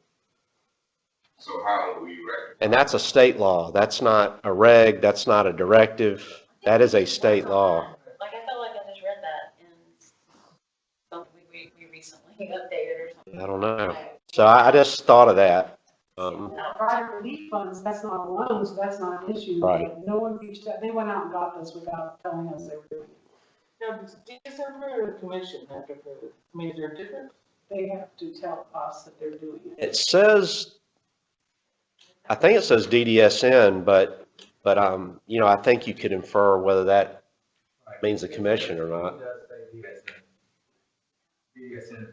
Now, there's also a state law out there, and it may be in the same statute, which I can send you when I don't remember it off the top of my head. But it does say boards, not about it specifically says boards. They can incur, they have the ability to incur debt, and it is not the debt of the agency. And not our debt. So we are free and clear. Yeah, but if they didn't ask us for permission, what would you do? Well, and I didn't think, you know, they should know these rules. They're in our directives and they're in the laws. There's But- nothing clear. Obligation to know something themselves. But yeah, I mean, they should know this stuff too, but we kind of, I should have thought of that as well. I guess it was just so chaotic at that time and everybody's grabbing for whatever. Would, lines of credit be considered debt? Yes, And they- all debt. I don't think that the Yeah. board. We haven't enforced this. This is a There's law on the never been- books. This is not something that we're just not in. Yeah, you know, I have not never- about. Yeah. I've never asked for. I mean, if they get a vehicle loan, Yep. it's supposed to How be. many of them? I mean, just everyday debt to, buy a vehicle, because Yeah. that's how we financed our vehicles. Since I've been here, I can't remember approving a single debt for anything. Anybody asking, Call DDSN ever saying. and I haven't monitored it through the audits to say, hey, they got a new loan. Mhm. They didn't ask us, you know, because they're out there doing this stuff on their own. We don't Can I even ask a know until the question, audit. though? Is there anything after that sentence, like, they have to get approval from DDSN? There's nothing like says, if they don't, we do something? I don't think so. If there's not another sentence, then There's no penalty. I mean, honestly, if we've got a statute that requires that just maybe made a lot of sense 40 years ago when it was passed, and it doesn't make a lot of sense under sort of modern economy, that might be something for us, I agree. from a legislative standpoint, to start, legislative liaison may want to start looking at Throw the ball drafting. back and back. Well, I mean, I know better than to ask questions. well, and I'm sure when it was written, there was like only the boards, there's nothing yeah, I'm else sure out that's what it there. was. So, and all the eggs were in those baskets, and there was a different type of relationship, Yeah. so. For clarity, we need to verify Sure. that we don't wind up on the wrong side of the track. They want to, yeah. But I will be bringing back through the audit committee, Senator Thomas, Commissioner Thomas. We do need to, it is still my recommendation. Like Commissioner Better, if you want to. Good thing, 'cause that's what. I still, Say it again, Sister Robin, there you go. so I do feel strongly still that we need to have an independent party do a variety of procedures. And I think we need to get that request for proposals issued and get it out on Skibo and get a firm hired. Chris, I think at the very least, we need to get some kind of communication to everybody, just to get something in writing that this is a total responsibility to you. By the way, here's a code section, and it is your responsibility. There is no responsibility we are assuming or can assume. For God's sakes, don't forget to, you know, there can be just irresponsible. I don't mean anybody out there is irresponsible, but there's the distinct possibility of slip between the cup and the lip here. And I just know the dates are so highly sensitive. And I hear what you're saying about the financial institution, but you know, one guy that happens to quit and walks away from his job, his or her job, at the financial institution, got some stuff on the desk and just didn't follow through. And then all of a sudden, we're missing dates, and then you get some communication from the federales and they're coming to arrest us all. Or that's being absurd, but I mean, you know. Get it done. They're threatening to take money. Sure, we'll issue something. That'll be great. I'll get that done. Do you want to review the communication before it goes out? I want it to go out to Rondo. I won't be a commissioner on that day. Okay. So noted. Just get out the warning letter. Thank you. Can you put anything in, should we put anything in there about double dipping? I think. No, we've already communicated, we've already communicated that type of thing. They know that. Yeah, I understand that. Well, if we find that, then that's a responsibility we got, excuse me, I didn't mean. That's okay. These masks really do confuse me, because sometimes they kind of muffle, and I got bad hearing anyway, so. Annoying, I just said I remember seeing the letter that you guys sent out. Wordings and things like that. So it's 442385. Mary, to answer your question, it says all that should be approved by DDSN. DDSN has no responsibility for the approved. That's fine, but it's like, so if I don't get your permission to approve it, what you gonna do to me? You know, that's, I think, if we have to approve something, then we should have something. There should be recourse. Lack of approval, Yes, so it's a meaningless it's a meaningless sentence. statute Yeah, if it doesn't have And it's a any state statute? enforcement. Is it a state? It also says that the board can incur debt payable from contract grant or other revenues, and it's not the debt of the state or its other political subsidies. What's the date on the statute? When was that passed and when was the last time we did that? I don't Okay. know. One of my staff members who clearly is listening just sent me a Okay. PowerPoint slide. We have that in our board of directors training that we do for local planning boards. So she sent me a snapshot of that. you know, it's kind of funny that, I am fearful that they might let something slip through the cracks, and I don't think we're gonna be responsible for it in one way, which is we don't have to pay back. Their debts are not our debts. However, I'm worried about the viability of the board, more so, and the lack of service. That's exactly. That's what I'm worried about. That's Exactly right. We cannot, you cannot, I mean, boards cannot sink, can't and, fail. and then it's like by necessity, the legislature would be having to intervene, and we'd all be called in front of whatever. Worst case scenario, I guess it's the lawyer in me, but it might be the legislator in me that's seen things go wrong, and you just wouldn't believe, how in the world did that happen? And I guess that's the kind of question I'm asking here in these bizarre, precarious times that we're in. Well, and that is why it's so important to thoroughly look at cost reports and the financial data they're supposed to be sending in. And previously, they weren't even sending in financial data. So trying to find out who was doing well and who wasn't was really hard because the stuff wasn't coming in and we weren't holding them to it. That was a requirement. Some boards sent in their information and some boards didn't. We need to see that all the time. We need to pay attention to these cost reports. We need to pay attention to the audits. They can't just sit in a box anymore. And they don't. What was the code section again, Kevin? 44? I think it was 2385. Let me double check. And there's nothing wrong with asking, that money comes from the SBA? Yes, sir. They administer it. Okay, there's nothing wrong with asking them the question.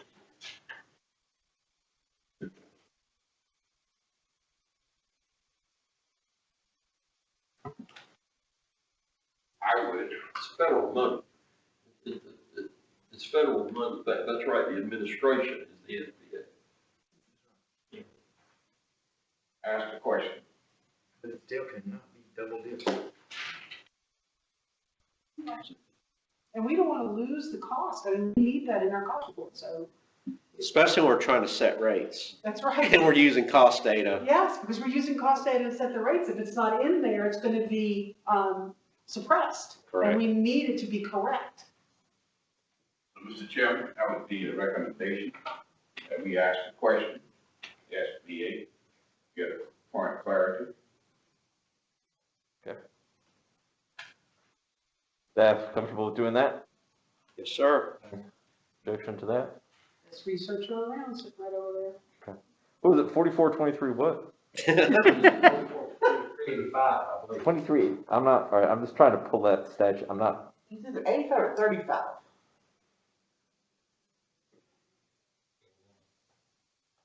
well, there's, just go to the State House, go real quick like I usually do. There's not a 35 or an 85. There's 4423 seems like it's the right chapter, but,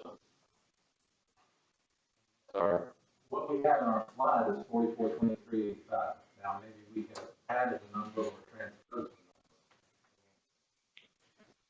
Yeah, okay, we got 442320, which talks about witness center.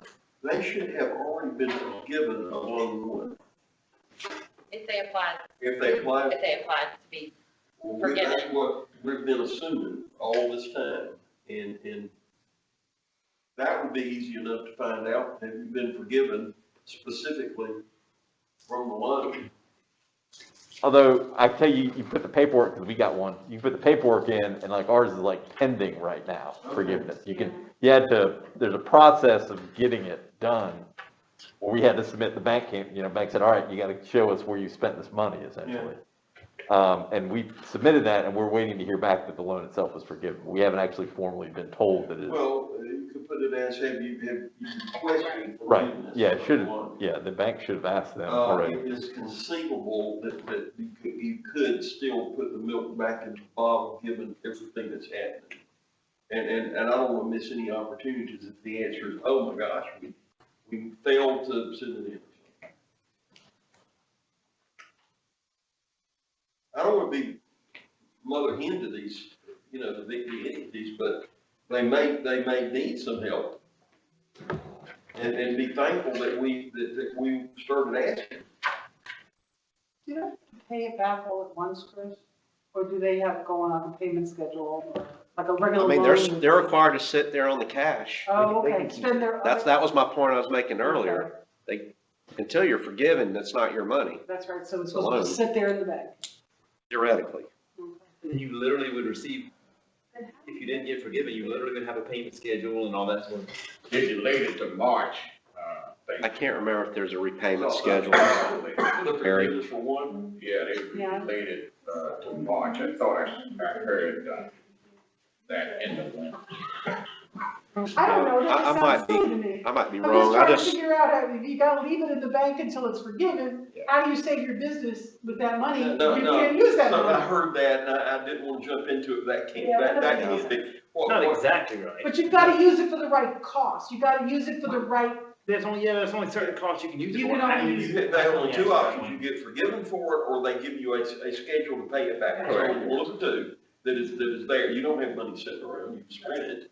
cause, 1% rate of interest is not a bad rate of interest. I can tell you our providers have it sitting around. Yeah. It's on their audit reports. It's on their audit report, so it is sitting in the bank with our providers. Maybe not with Joe's Deli down the corner, because he needed it to pay his employees. But I think it's sitting in bank accounts right now, by the cash levels. Not everybody, That would be interesting not to everybody. hear Not all of them. if there's a story like that. Yeah, they're required to turn in a schedule in the back of their audit. Some were done correctly and some were incorrect. Now you get but- to the double dipping issue. That they got money sitting there thinking it's just, But- thank you, this is a windfall, and they keep right on going, and then there's a question about whether or not they're using their funds or our funds to do the stuff that we're talking about, and just hoping nobody calls their hand on it. Yeah, They're hoping we're gonna drop the ball on that double dipping, I can tell you that. that really speaks to, their accounting process. And one of the assertions you had to make when you applied for the funds is that you had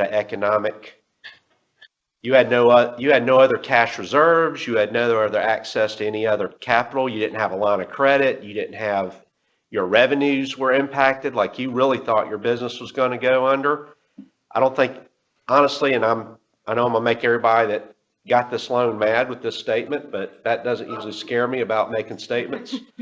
I don't think anybody really fulfilled that. I can think of one board of all these that didn't have money in the bank, that did have cash issues, did have revenue issues. So that's another part of the service I would like this CPA firm to do for us, is check their eligibility. I'm gonna have them look at their applications. I have a bunch of questions, and that might be something we do at another time, Mr. Chair. Because this is really, I mean, this is like a Pandora's box type of topic, and we could sit here and talk for hours just about PPP. And remember, we were in a capitated model, so we weren't paying those full band payments out, except for that day program, in-home day. We put that.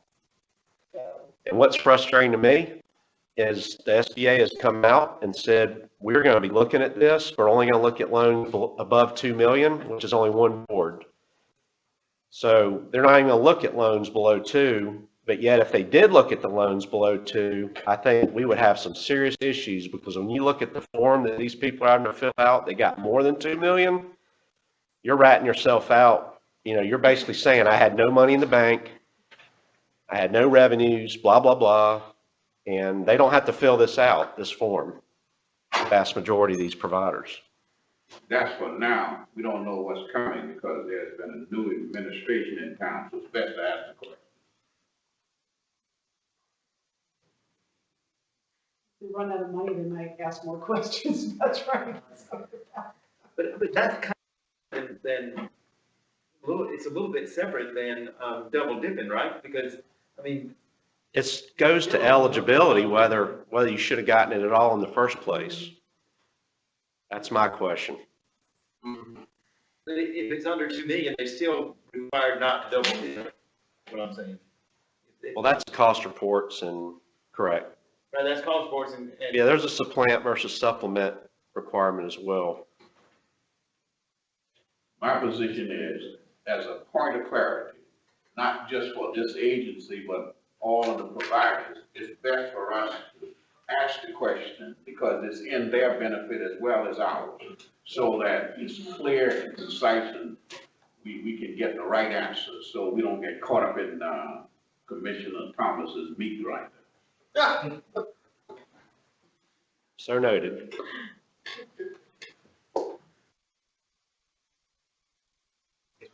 Ready? Is it my turn?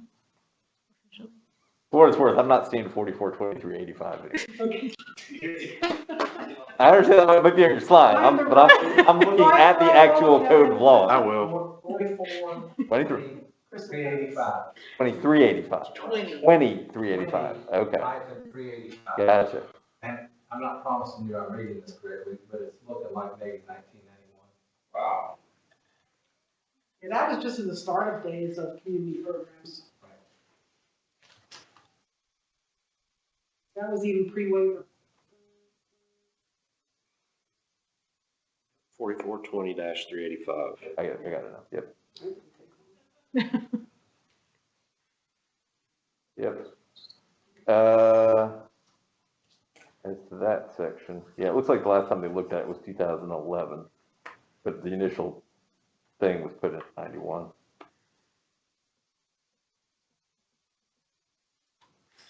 Y'all can go on, I'm just doing the lawyer thing, sorry. And then as far as the PPE, these things, if a provider calls us and say they need something, we just said, we just need to. We have to.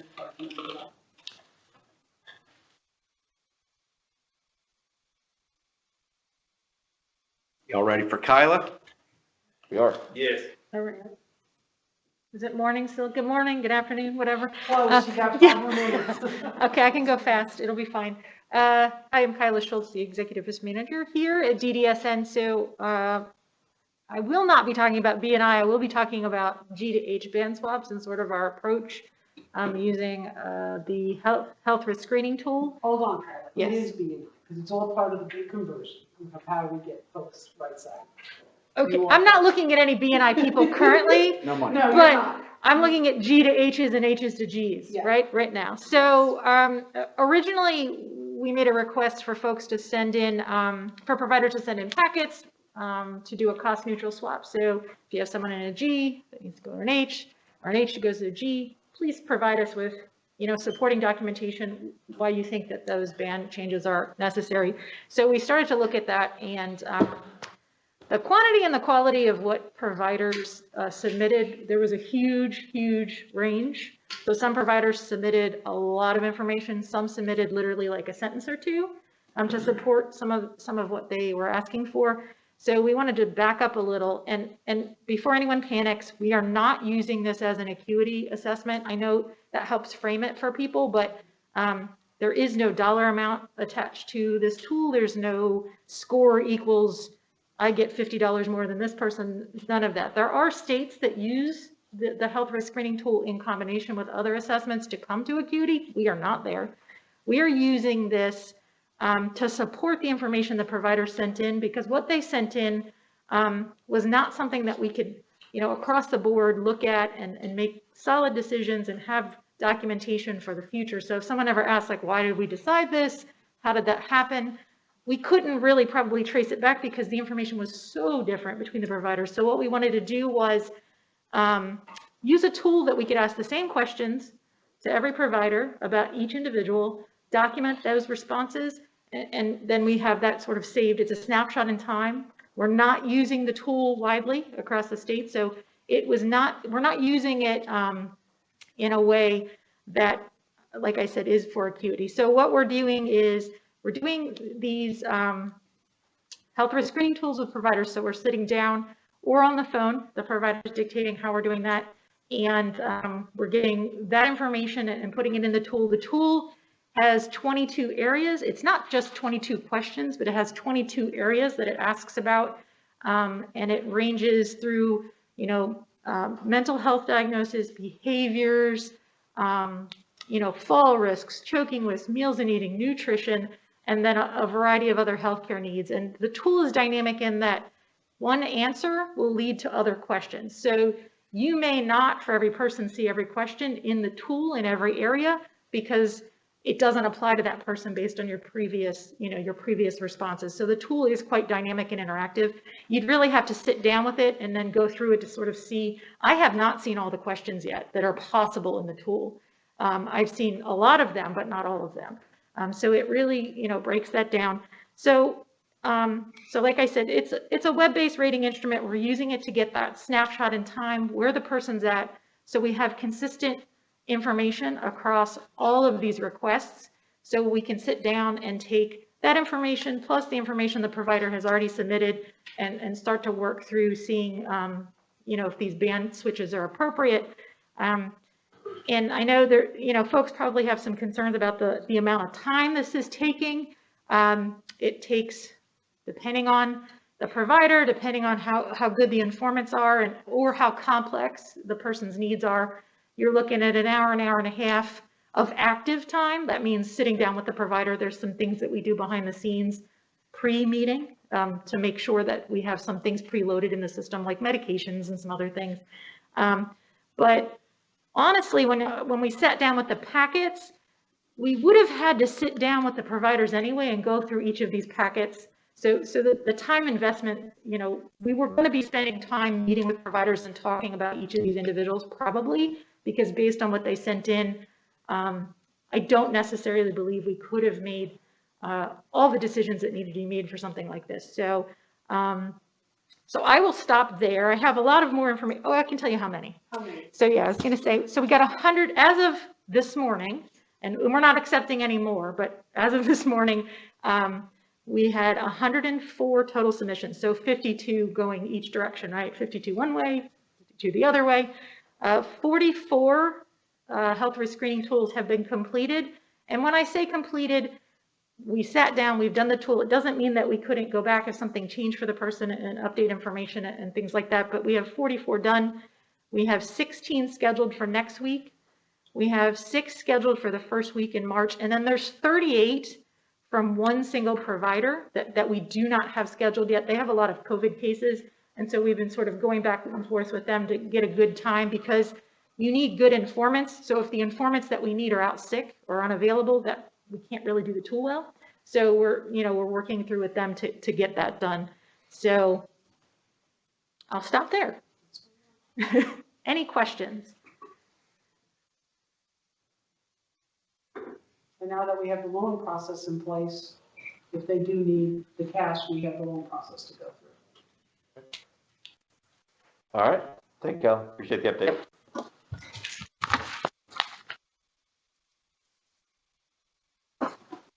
Anything else on that subject, Chris? No, sir. Okay. Moving on, next time on the agenda is an update on the cost reports. All right. This will be very brief. We do have a 2013 draft in our possession, albeit a rough draft. It's for preliminary discussion without all the step downs done yet. What I mean by step downs is we have to allocate all of our administrative costs to our regional centers, to our community ICFs, to our waiver programs, to early intervention. All those programs receive a distribution of our administrative overhead. You know, and you don't want to do a step down until you got good numbers, because it's a lot of wasted energy if you do a step down and have to do it over and over and over. So we're in the review phase of that. Chris LaGorde, again, our consultant who has done cost reports, prepared cost reports for DSN for many, many, many years, has already done an initial pass and sent back a very long list of follow-up items that Meyer Stauffer is working through with him and our team here at DDSN. We are not flat-footed on 14 and 15. Those are still moving forward, even though 13 is the one that is getting the primary focus. There, Myers and Stauffer has folks on their side as well that have initiated the 14 and 15 as well. So those are not far behind 13. And as far as our own internal, we have to complete at DDSN or hire someone to do them for us. At this point, 18, 19, and 20. And so we, as I've told you in prior meetings, we hired a lady that started in finance to do the cost reports. We're having to train her because that's not her background. So Chris and Casey have been doing, you know, we have another Casey now. They are training, and she's doing a lot of research and reviewing my Medicaid training and reading HIM 15. Which is a provider reimbursement manual that outlines all the Medicaid rules. So we're getting her up to speed. Our plan is, as soon as we get through room and board, which is the next couple weeks, we're going to shift gears real heavy to 2019's cost report.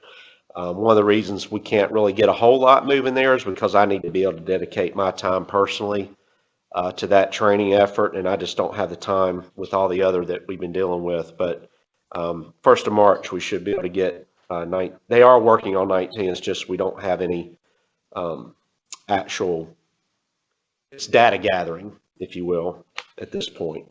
So that was my cost report update for the commission. Any questions regarding the cost reports? All right. Now, the next time on the agenda, which is IA monthly report. Kevin. Good afternoon, everybody.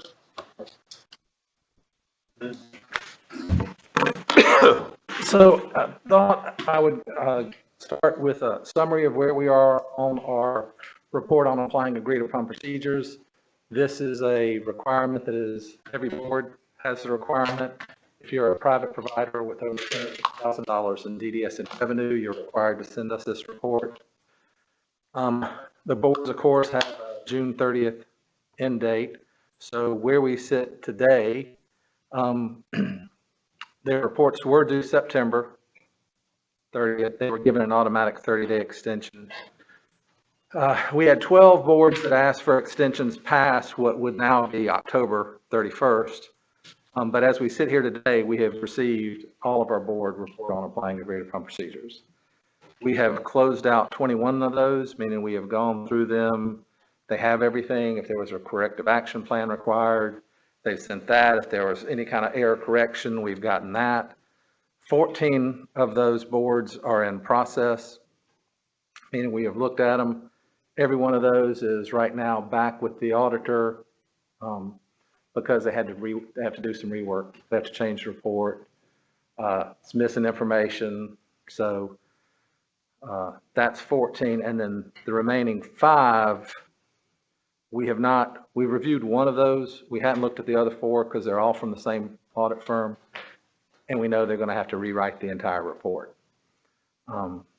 So that is where we sit on those. On QPLs, private providers, we, last year we had 10 private providers, because we don't dictate what anybody's fiscal year end is. They get to pick that. Some of them have a state fiscal year, which is June 30th. Some run a calendar year, some run a federal fiscal year, which starts October 1st. So last reporting period, we had 10 providers that had a state fiscal year of 6/30. Of those 10, we have reviewed 5 and closed them out. It's completely closed. 3 of them are in the process, same scenario. We've been in touch with the CPA, have to do rework. And then the other 2, the remaining 2, ended up changing their fiscal year this reporting period. So they were 6/30, now they're moving to a calendar year. So we've given them, if you will, an extension to the end of the year. And when they do their report, they'll report on 18 months worth of activity instead of 12 months. In terms of contract reductions, because we do have, in the directive, there is a contract reduction if it's not filed timely with us. So to date, we have 6 boards that have had contract reductions totaling $9,600. And we know we're going to have some more because there's a couple boards that we're still waiting on that they haven't submitted anything. Any questions with regard to the report on applying agreed upon procedures? Contract reductions? Remind me what contract reductions are again. Like, It would be, it's due to the timeliness of the report, and if it's late, it's $100 a day contract reduction with a cap of $2,500. it's like the, yeah, okay. Yeah. Right. Right. Medicaid really doesn't like the P word penalty, so it's a contract reduction. I thought I would also update you on our training. We do training as well for boards, board of directors. And this is just sort of a summary of training to date, meaning it starts July 1st. So for consumer funds and property training, which is one of the trainings we do, we've done 1 board and 1 private. One of those is, as with everything, the reports that I mentioned earlier, COVID's had an impact with this. We have done 1 in-person training. The board specifically requested, or the provider specifically requested that we be there in person. So we've done 1 of those. We did another virtual training. That was a total of 27 folks. Then we did 1 session for 1 provider. This was all done virtually. We did consumer funds and consumer property and Medicaid fraud, and that was 242 people trained. That was over, again, virtually over like 3 days. We do 1 in the morning and flip-flop it in the afternoon. Like if consumer funds, Medicaid fraud, the next day we'd flip-flop at those 2, and then the 3rd day we flip-flopped them back so that all staff, because you have some staff that have to go to both of those, so that all staff would be able to attend. And then we did a final makeup session for some stragglers they had. We've done 2 board of directors trainings for disability boards. That was 16 folks. We've done 3 trainings where we partner with other members of the agency. It's the fiscal training. I think some of y'all have attended that. We've had 3 of those this year with 106 providers. We do early intervention orientation. Again, we're part of that, where new EI providers that are coming in, they sort of go through a lot of what's the same thing in the fiscal training, so we have a part of that. That has been 4 providers, 4 providers, 15 attendees. We partnered with Fiscal to do an auditor training earlier. I'm assuming we're working with Chris right now and his team and changing this audit directive. Once we get that nailed down, I'm assuming we will probably do this again to go over the changes. We did it with the changes last year when we issued the new director. That was, I think We did 2 trainings and had 58 attendees. And then we did a day program training for a provider, and that was 7 attendees. So essentially, we've trained 451 people year to date. We do have another one going on right now. It is being done. We had recorded some training and sent it to the provider because, again, they're having to break it up to accommodate group sizes over a multi-day period. So we have recorded one, and then we have, we can work in our office, but we're on standby. If they have any questions, they can call us and we can answer the group. So really a little over pushing 700 folks to date this fiscal year. Any questions about training, what any of those trainings were? Are the trainings required?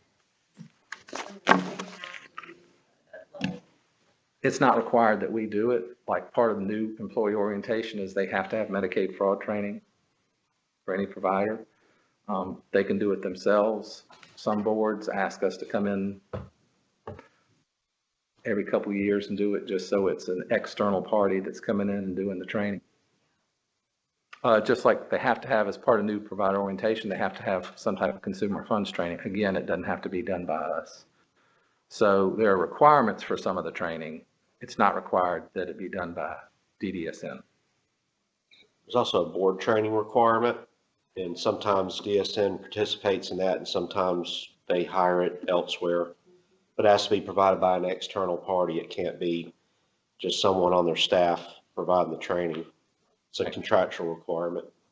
Rufus does a lot of board training too. And on the subject of board training, has there been any major change in the last 6 months? So I got the slides you sent about board training, and I just wondered if was there any major updates or changes to that in the last 6-8 months? No, sir. Not that I can. We may have gone in, and I'm trying to think if there's any major changes.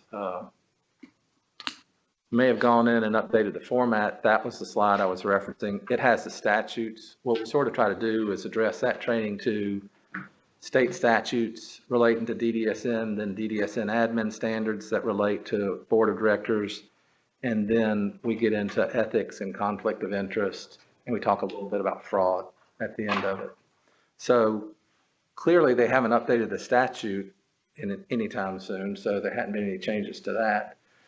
We may have done some format changes, but nothing to the curriculum. I mean, nothing to the training per se. Well, would you make a note if there is any to send it to me? I'd just like to see it. Absolutely. Absolutely. Absolutely. All right.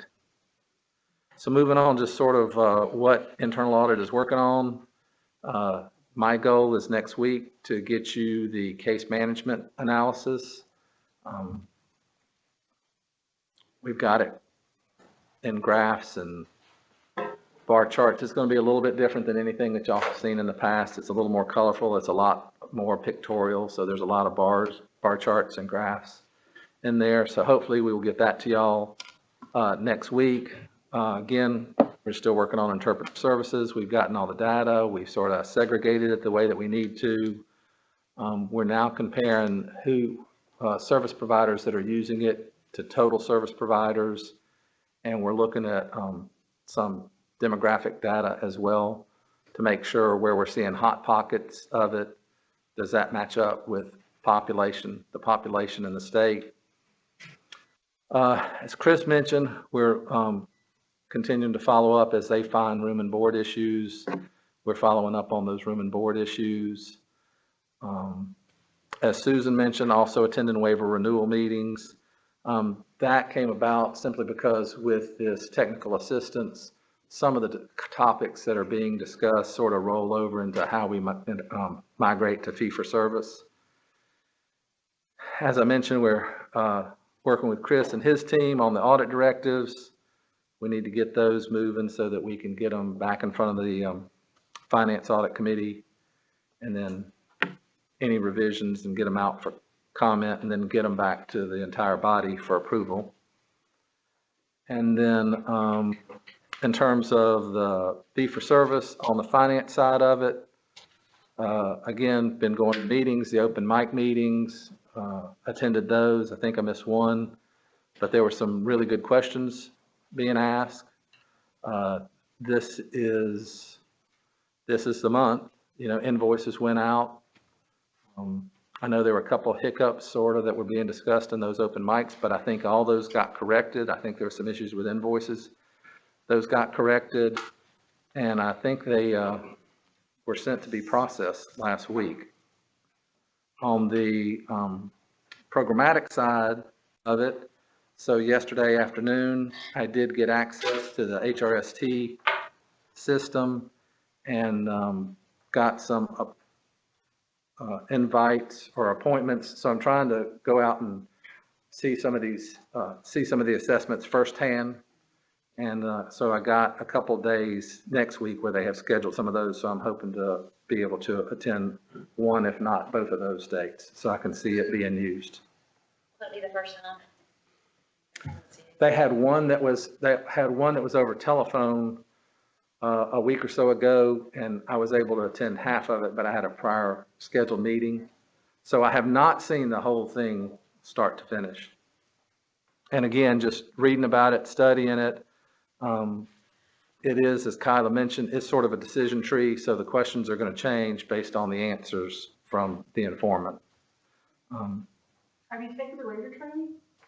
I have not gotten that. I got access to the system yesterday. I still have not gotten access to the training, to take the rater training. I had asked you previously if you wanted to be trained, and you said no, but we can easily get you through. No, I did request to be a trainer. And they said they will work on that, but I have not gotten the link for that. My understanding, it's an online curriculum. It's about 4 hours long from what I was told, so have not gotten that, but I am still awaiting that. I think that would benefit you to go through that before when you're looking at the actual tool being utilized, if you understood the tool. Yeah, no, I definitely want to do it. Just waiting on access. That's sort of what we're working on. Any questions with regard to any of the? So you satisfied with the progress being made in your department? In my department? Yes, sir. I think there's lots to do, but like everybody here, like Chris has mentioned, we're limited by manpower. I think given the staff that we have, we're trying to cover as much as we possibly can.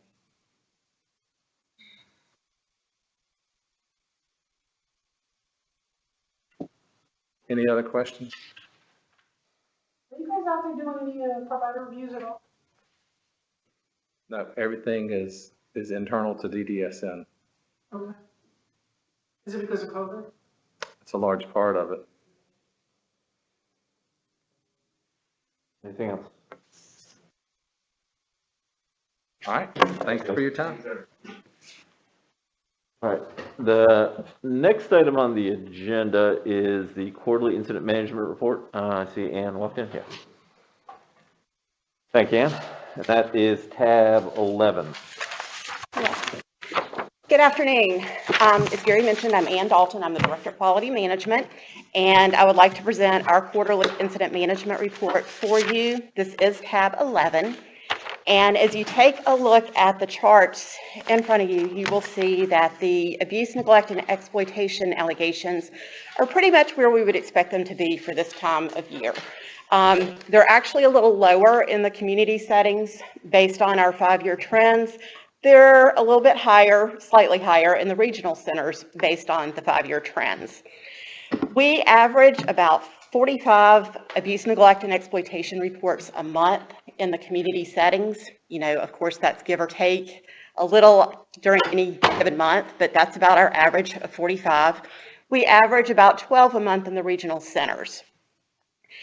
The numbers are slightly higher, as I mentioned, in the regional centers. There have been significant staffing issues in the larger congregate settings, and I believe that has contributed to the higher rate of report for this current reporting period.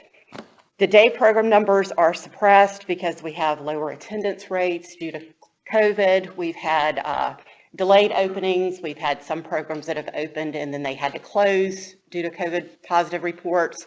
So those numbers, the attendance rates are fluctuating, and that's that has contributed to the low number of allegations that we have received in day service areas. Now, we have seen a number of neglect allegations in the community which are related to staffing issues, and I think that you would probably expect that given staffing shortages, staff being pulled from one area to another. They may be less familiar with the folks they're working with. They may not be as familiar with their target behaviors and the behavior support plans. So there have been allegations related to less than desirable reactions to behaviors, and a couple of incidents of physical abuse resulting in arrest. I have noted that the administrative findings are tracking a little higher than they normally do at this point in the year. We do seem to have more verified cases from the Ombudsman's office at this point. Typically, it takes us anywhere from 60 to 90 days to receive a report back from an investigative entity. Law enforcement can actually take much longer than that. But for the reports that are coming back from the Ombudsman's office, we are having more verified cases. And again, I do believe that is related to the staffing issues and pulling staff from one area to another, and their perhaps lack of familiarity with some of the folks that they're working with. We know that our providers have a really difficult task right now as they're trying to make sure they're keeping their staffing levels up, keeping people safe. But we have a lot of people who are stuck at home, they're bored, they're anxious, and it's just created a scenario where people are acting out, and we need more training for our staff to make sure that they are reacting in the appropriate manner.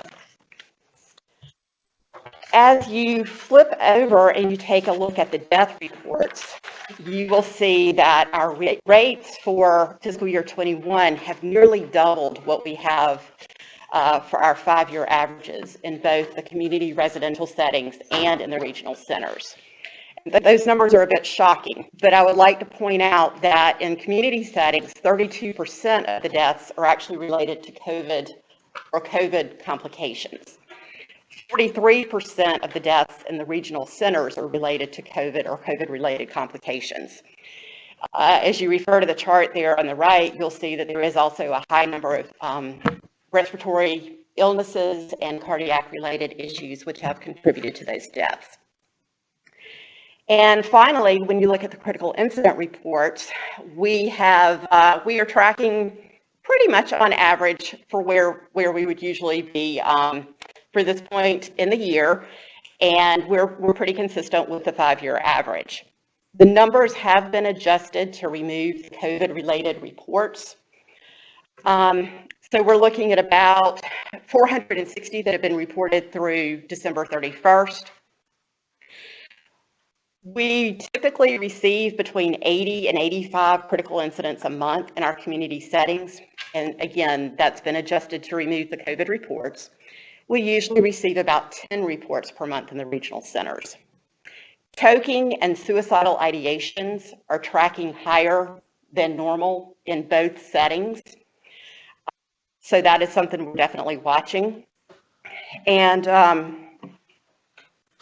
I've broken out the most frequent types of critical incidents for you in the chart to reflect choking, law enforcement calls, suicidal threats, and the use of restraints, which were either emergency restraints or restraints resulting in an injury. I would like to call your attention to the footnote there at the bottom of the page. When you look at the 5-year trend, you'll see that the critical incident reporting criteria changed back in fiscal year 17. I'm sorry, it changed in fiscal year 18. So the numbers for 16 and 17 were modified, they were adjusted so that you could have a better comparison. I know that Mary and Kyla have both talked about the Office of Inspector General report, which is forthcoming in the next couple of months. So you will hear us talk more about critical incidents. We have had some prior discussion. There's some concerns about hospitalizations and emergency room visits that DDSN was not aware of, and that will be reported out in the OIG report. Back in 2018, we made a decision to not include that information in our critical incident report system, but that may be one of the modifications we look at in the future. We are looking at all of the incident management directives, so that is something that we will certainly be coming back to you in the future to talk more about. There is a lot of behind the scenes activity that goes on with incident management reporting. We have a dedicated staff person that looks at all of the incident management reports. Tim U. Williams does a great job with that, making sure that she's doing the follow-up, she's asking all the questions to close the loop, and make sure that each report can stand on its own. And then, of course, you met Julie Cook earlier. Julie does a great job with intensive provider reviews and following up to give technical assistance where needed, often based on these reports. Any questions? Why the spike in elopement numbers, 20 and 21? Is that a reporting issue, or are we just?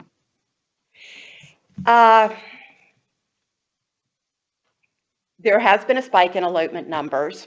I suspect that is related to staffing issues. Perhaps some of the homes that should have, 2 staff on shift may only have 1.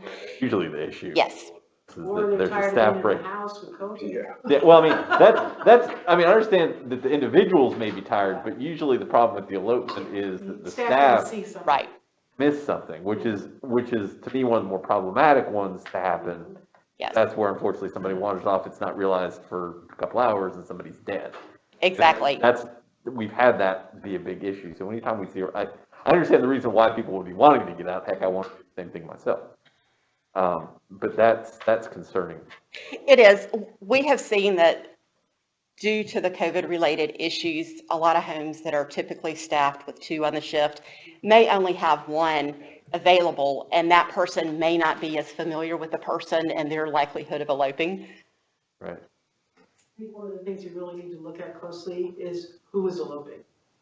Because we have found that, it's a lot of our higher functioning individuals who are just bored and tired. They could figure out a way to slip away from the staff who's not usually in that house.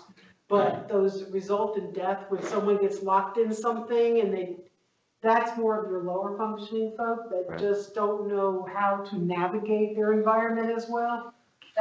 Those are the ones that I really get very, very concerned about. So with 62, we can actually get into analyze actually who, what, and where, if we've got any kind of pattern.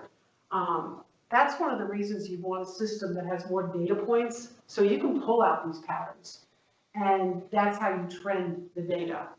And unfortunately, Ann's got to do all of this by hand because our system the gerbils are dying in their wheels is what's happening. It's just been around for so long and it's just antiquated, and technology has gone on. And we need to figure out a way to get with it so Ann has better tools to work with. Our current incident management system was developed back in 2009. So we did not anticipate all of the reporting needs that we would have related to the waiver and just for general tracking purposes at that time. It includes a lot of text box functionality, and it would be much better for analytical purposes if we had drop-down boxes that we would be able to work with. Now, Ann, I have a question. You're over quality management, correct? Yes. All right, tell me the difference in that. Are you under?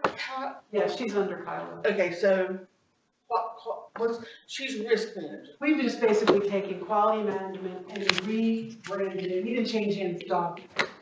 Okay. We rebranded quality management as risk management because the problem is Ann has been out there measuring things, collecting data. We don't have the other side of the coin of to help improve and stop the trend. So yes, I might want to read the report, make sure they filled out the paperwork correctly and we got it out. But I need to send somebody out to make sure what they said they did, they actually did it in these serious cases. We want to test that. We need to test that. So Ann, are you the one testing that?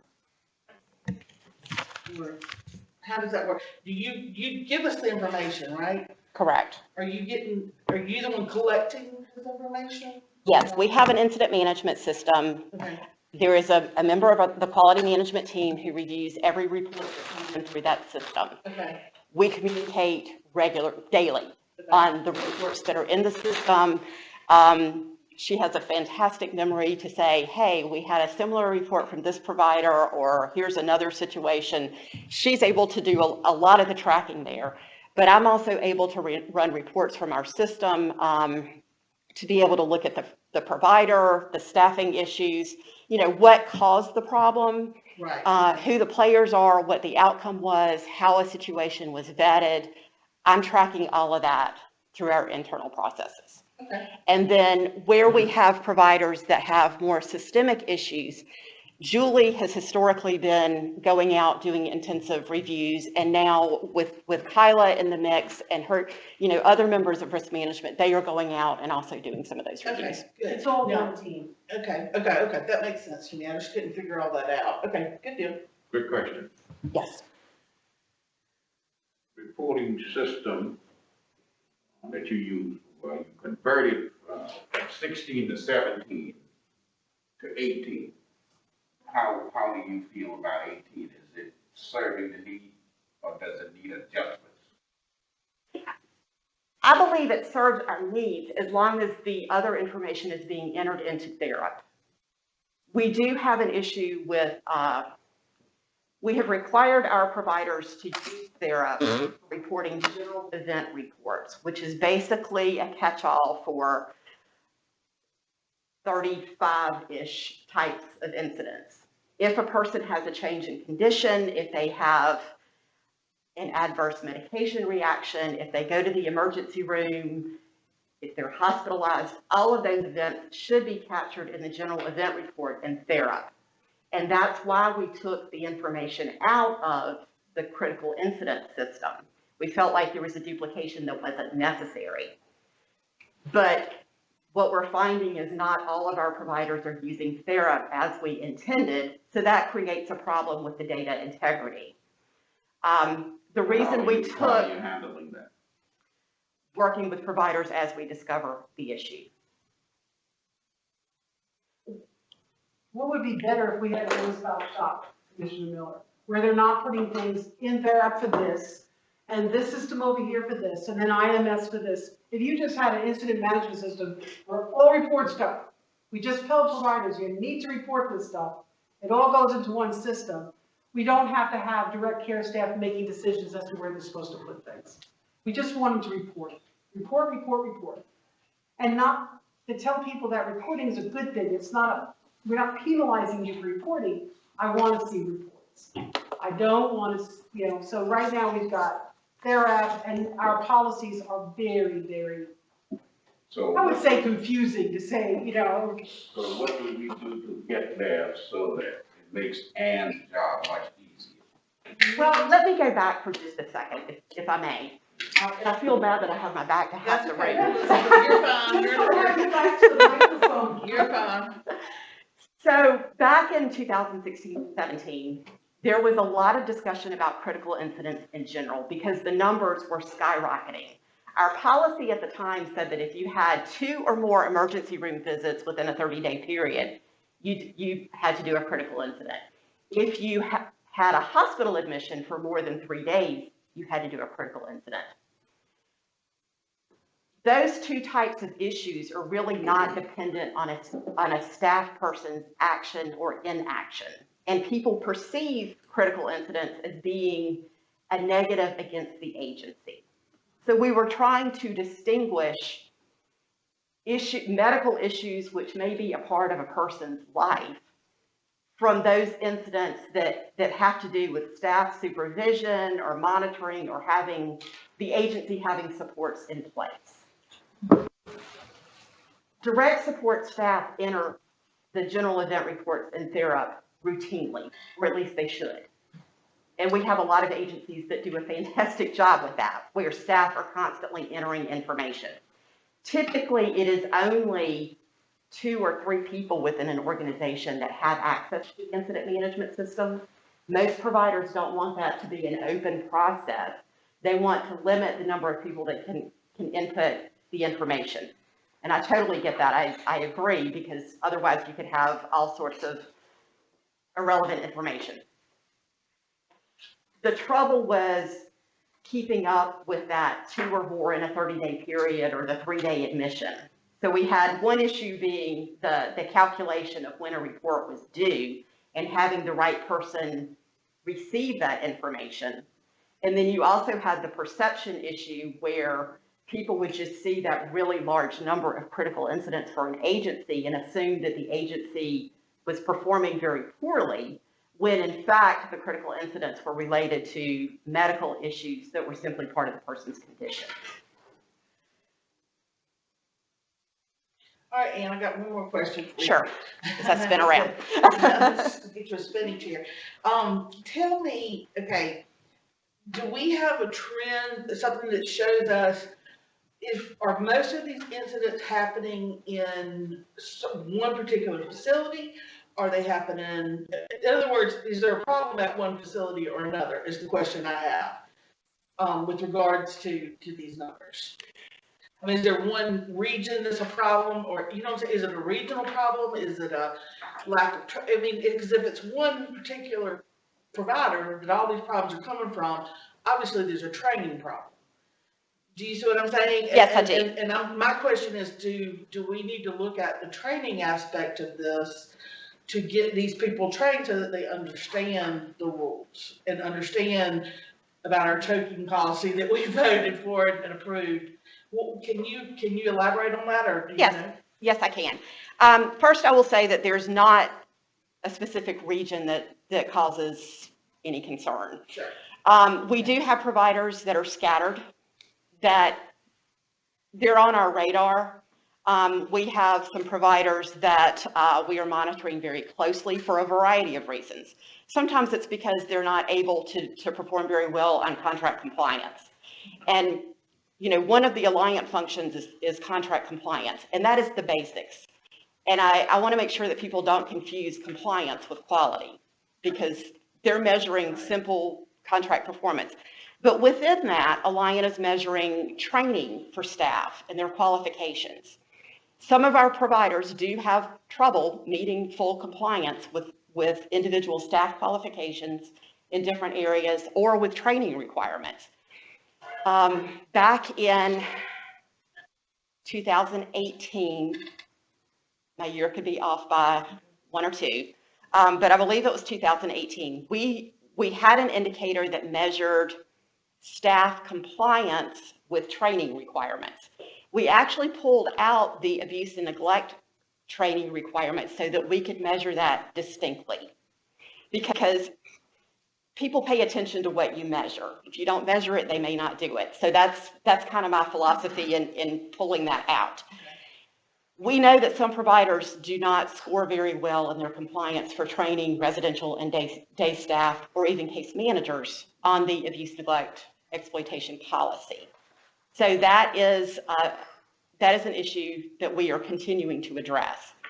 Back in 2015, to try to improve compliance and to standardize A&E training, and this was based on an LAC recommendation from 2014. We implemented a standardized comprehension test so that provider staff have to have annual A&E training, and they have to score at least 80 on this comprehension test, or they have to be retrained and take the test again. But I don't think that's enough. I think it's a continuing effort to provide training and support so that people know what to report. We continue to receive information from SLED or from other sources where people, they get very confused about where to report. And this is reporting within our A&E system is a very complicated issue. If you've seen our policy, there's a lot of if this, then that kind of statements, because if a person is in a residential setting, the report gets called into SLED. If the allegation originates in a day program, then they contact DSS, Adult Protective Services. You know, and then SLED can decide to vet the case to the ombudsman or DSS or to local law enforcement. There's just a lot of factors in there that make things very confusing for staff. So I know one of the recommendations, and Mary helped me with this, but one of the recommendations in the past was that the Adult Protection Coordinating Council work with the General Assembly to look at having a one-stop shop for all reports to make it a lot less confusing. So to get back to your original question about training, we need continuous training with staff so that they know where to report and when to report. We have a lot of folks that tell their supervisor, and then, it gets passed down the chain, but there's not a timely connection with SLED. Okay. I do monitor timely reporting for providers, making sure that they submit that initial report within the first 24 hours, or making sure they complete that final report within 10 working days. We have some providers that are terribly non-compliant with those guidelines. Most are very compliant. It's just, a handful that we have trouble with. But we do have a list of providers that are on our radar, either for contract compliance, for licensing, and most frequently for incident management issues. It may be that we've noticed there have been 3 or 4 standard of care issues that just really don't feel right, and we need to send somebody over to take a deeper look at what's going on with that provider. Okay. I'm just watching the incident numbers.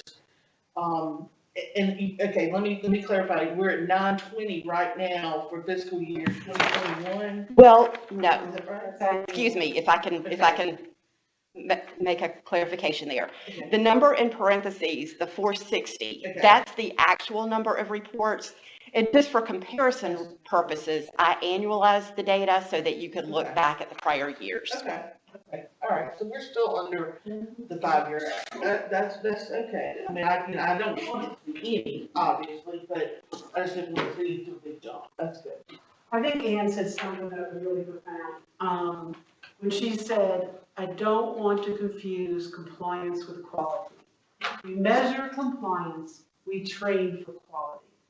So that is a great illustration of what we're talking about, that we have quality metrics or quality measuring, and we have quality improvement.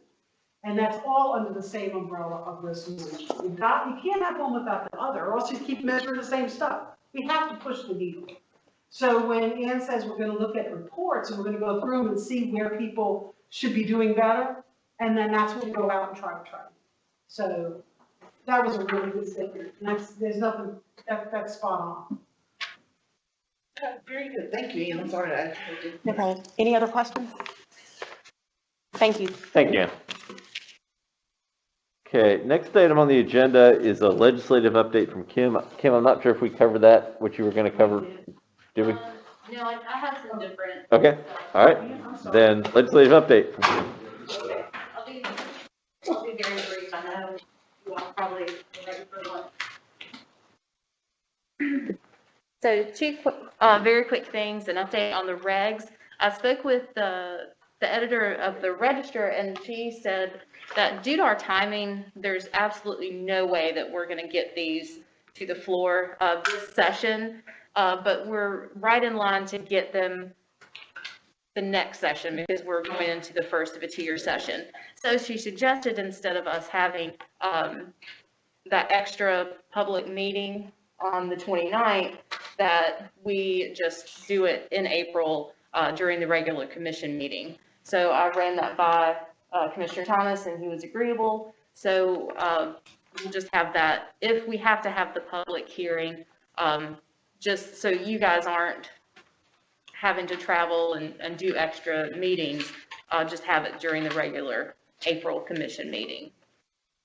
And then the other thing, part of the 2018 Legislative Oversight Committee study, they often have suggestions for cleanup language in the state statutes, and those cleanup bills are very common. And so there were some language changes for consistency and clarity. So during the last legislative meeting, Commissioner Thomas asked me to draft a letter to the chairman of the Senate Medical Affairs Committee and 3M so that we could see if they could draft a bill to do those cleanups. So he's approved the letter, and I'll be mailing that today. If any questions, that concludes my report. So the only concern I've got is that public input meeting. Really don't have any idea how much feedback we're going to get on that. And the only concern I've got is putting it on top of our meetings, which are already running longer just because we're doing with them. I'm a little bit concerned about that too, in terms of scheduling. Well, we'll have that 30-day comment period. Right. That will end on the 29th. Right. So I would assume that the majority of public comment would probably come during that period. Right. So we can have, we can get input and go ahead and meet with people if they want to go ahead and discuss that. And honestly, it really would be better to do that sooner than later. But you can still have the meeting on the 29th if you want it that way. I'm just worried about throwing something else that now we're talking about a public input thing where literally, I mean, I think pretty much we have to open up the doors. Anybody who wants to make a comment on it can come in and comment on it, right? Well, we have, We'll just have that line. Yeah. well, you have to schedule the public hearing. Right. I understand you have to schedule it, but once it's scheduled, you have to open up the door. Anybody that wants to make public comment on this can come in and make their comment, right? Well, it has, like if a legislator or someone like that wanted it, an individual of that caliber could just say, yes, we need to have it.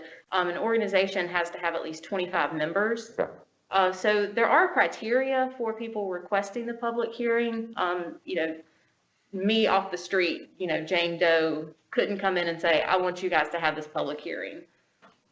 It wouldn't work that way. But Right. I did see a directive that I believe that it was 3 minutes, that individuals are only allowed 3 minutes during the meeting for public comment. Is that? That's during the commission. Commission meeting. Okay. That would not be this regulatory Okay. process. I mean, that's to request the public comment, right? You have to have a certain qualification to say, we want to have public comment.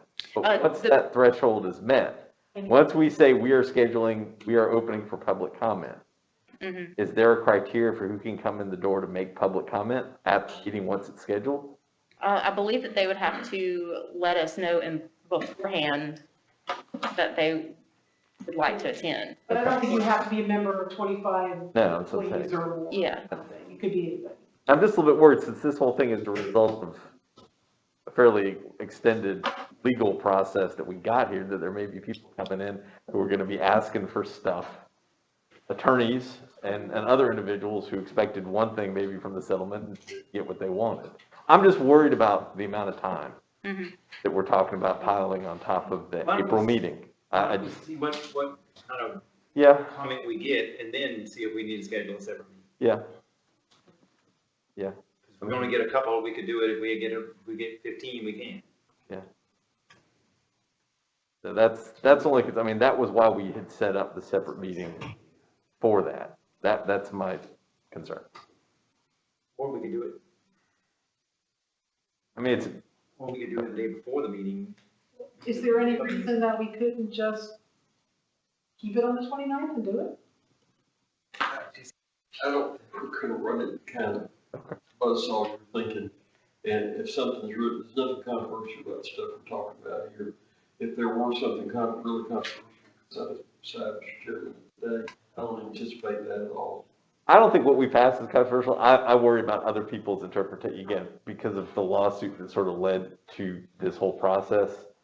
I can totally see certain people coming in and saying, this isn't what you were supposed to do. You want more than this. We want all these regs to say all these very detailed things, because that is what has been their position in the past. So I am anticipating some people who were saying that we did not put in regs what we were supposed to put in regs. That's fine. We can certainly be flexible. They say that your issue though, distinguished. Your issue is gonna take a heck of a lot of time. Okay, for them to make those statements, 2 or 3 people say that, we have to determine whether or not we want to modify it. Right. Yeah. I don't think it's gonna carry. It's like, and I would say this also, Mr. Chairman, you might be the only one taking the information, because some of us might just filter right on out. You know? Right. It's the receiving of the information is the Right. issue. Yeah, that's my understanding. I'm the only one that's actually technically doing it. So I hear your protest based on the fact that it might be. But I'm actually saying it might be better on a separate date, which is 11. I mean, it's just a what if. Yeah, but Now, on the other side. then that ties us to coming for a Right. special day, and I just don't think that Right. that is, and I stand to be correct, I'll buy your lunch if it turns out not to be the case. And, I mean, You, the other thing is, if I'm understanding, this is, since there's no way we're getting it in the current legislative session, it's not like we have to then have our final thing in April, kind of like we thought to get it done. So we actually have expanded, so if it comes out to it, we can still do the there's no time limit on when the public comment has to come, right? In other words, it has to be 30 days after it's been published. Yeah. But anytime after 30 days is okay? Yeah, If we do it at 60 days or 90 days, we're still fine. yeah. Or we'd set it up to be on day 31, essentially.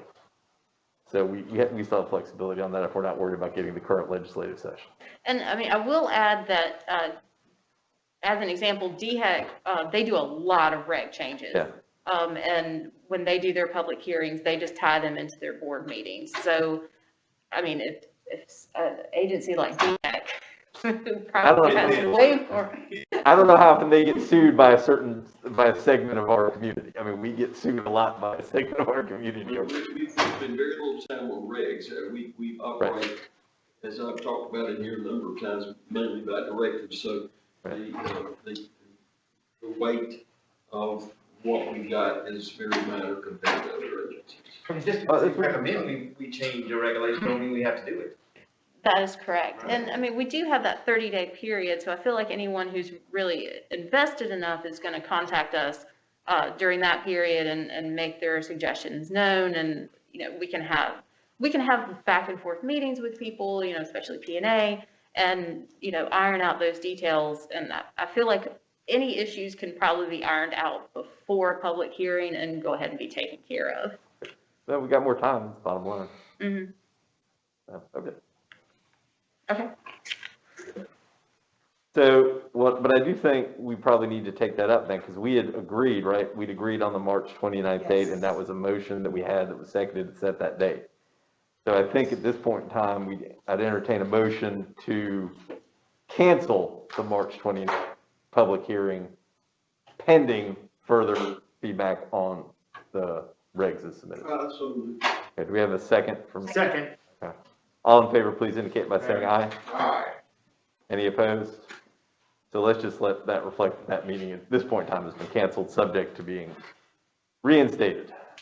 Do we have a notice requirement on how long we have to, when do we have to tell them that the meeting is, like, the public input comes in? There's all kind of time requirements, what we have to do to How, announce the meeting and yeah. all that stuff. As far as, If, say we're going to have public comment, how much notice do we have to give people? How many days in advance do they have to know? 30-day notice. do you mean when For we notice of the hearing. Yeah, for us to give notice to the public that we're taking public comment. Is it Christie, you know, I can look that up. Just to make sure if we're gonna do it in April meeting, we're going to have to then We'll have all the. set a date in March, at the March meeting. We'll have all the dates and times in Right. place. Why don't Yeah, we just so go put- ahead and put that on the calendar? Yeah, let's just for put that March? on the March, we gotta follow up and set that date.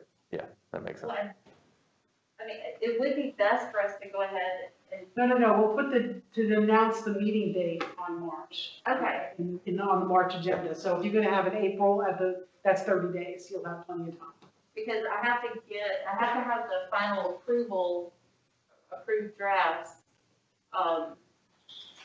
back to the state register by tomorrow morning. And that, the date of the public hearing is Oh, okay. in that. So if, Okay, So you just need the date of So we the need to April meeting. so now we need to set it for the April meeting, right? So now we'd have to have, people are agreeable to that. Well, I am.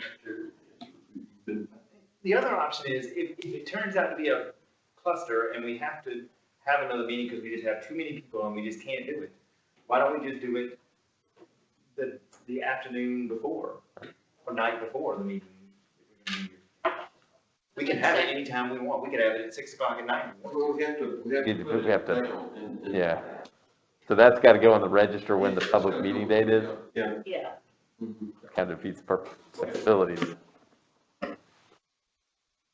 So I'd say again, the date, let's just go ahead and choose as the date, the third Thursday, which is our normal meeting. April 15th. The thing with the public hearing. I don't think we're gonna be overwhelmed this. All right, we will We'll see. treat that as We'll see how many people want. treat that as a motion to set the public hearing date on April 15th. We have a second for that. Do we need a time? After the conclusion of.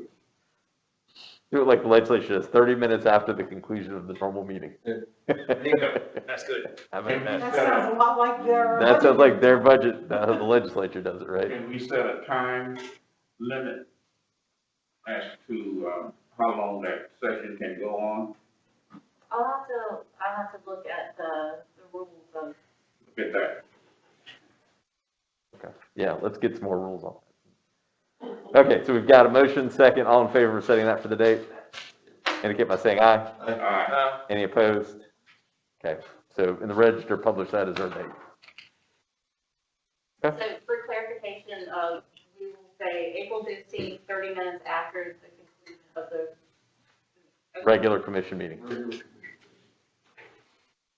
Now, we may have, let's see, we only have executive session as a possibility. So let's say after conclusion of the complete conclusion of the agenda. Right, because we come out of executive session and then we have to have an adjournment. So it would be 30 minutes from adjournment. That's good, okay. Yeah. All right.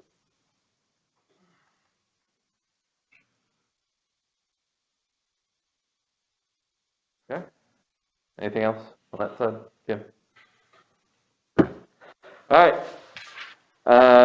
Next item, COVID update, Rufus. Good afternoon, Commissioners. I'll be brief. Unfortunately, the number of individuals served testing positive for COVID has increased since our last report to the Commission in January. We've seen a 24% increase, bringing the system-wide total of individuals served positive to 1,342. The breakout is 353 reside in our state-operated regional centers and 989 in our community settings. With respect to staff, we've also seen a slight increase in the number of staff positive. To date, we have 2,311 staff collectively. That includes provider workforce as well as our DDSN workforce testing positive for COVID. The breakout is 495 are members of our workforce at the regional centers and 1,816 are members of our workforce as part of our provider network.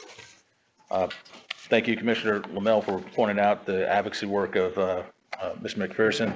It is important, and State Director Poole has also advocated to accelerate having not only individuals enrolled in waivers, but community residential folks who are in non-long-term care settings to be part of Phase 1A.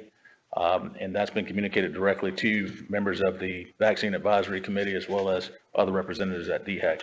With respect to vaccinations in our state-operated regional centers, real pleased to report that we have upwards of 74% of the individuals in our care who have been received at least the first dose of COVID vaccine. Staff, we wish the numbers were a little bit higher. We've had right now, I believe that number is a lot less than the 70%. And some of that involves temporary staff as well as some of our contract medical staff who come on campus. A lot of it's due to vaccine hesitancy that you read about in the media and in print. We've tried to provide education, to our staff, and hopefully, as we have multiple clinics, which most of our centers are on their second clinic, some are on a third, that as they see their colleagues participate in vaccines and there's no ill effects, that they'll be encouraged to participate as we hold additional vaccination clinics. What percent was that? For the consumers, it's 73%, and I didn't give it for the staff. Can you tell us what that number is, what staff? I can send it to you. Okay. Yep. Again, it's a lot lower. I believe last month it was around 30%. Don't quote me on that. With respect to bonus pay, just to give you an update, we've had a slight increase in bonus payout since the last time, addressed the commission. To date, we've expended $908,985 in bonus, or what we like to call hero pay. we feel like it's well-deserved, and as Chris alluded to this morning, that the majority of that is being recouped through CARES Act relief funds. And so that's a real positive for the agency in that, we're prepared to take that out of operating, but it looks like we have supplemental funding to aid us in this important effort. A few commission meetings ago, the commission approved a very important initiative, nursing sign-on bonus. As you may have read in Post and Courier and other articles, South Carolina, like many other states, are struggling to find essential healthcare workers, especially licensed nursing personnel.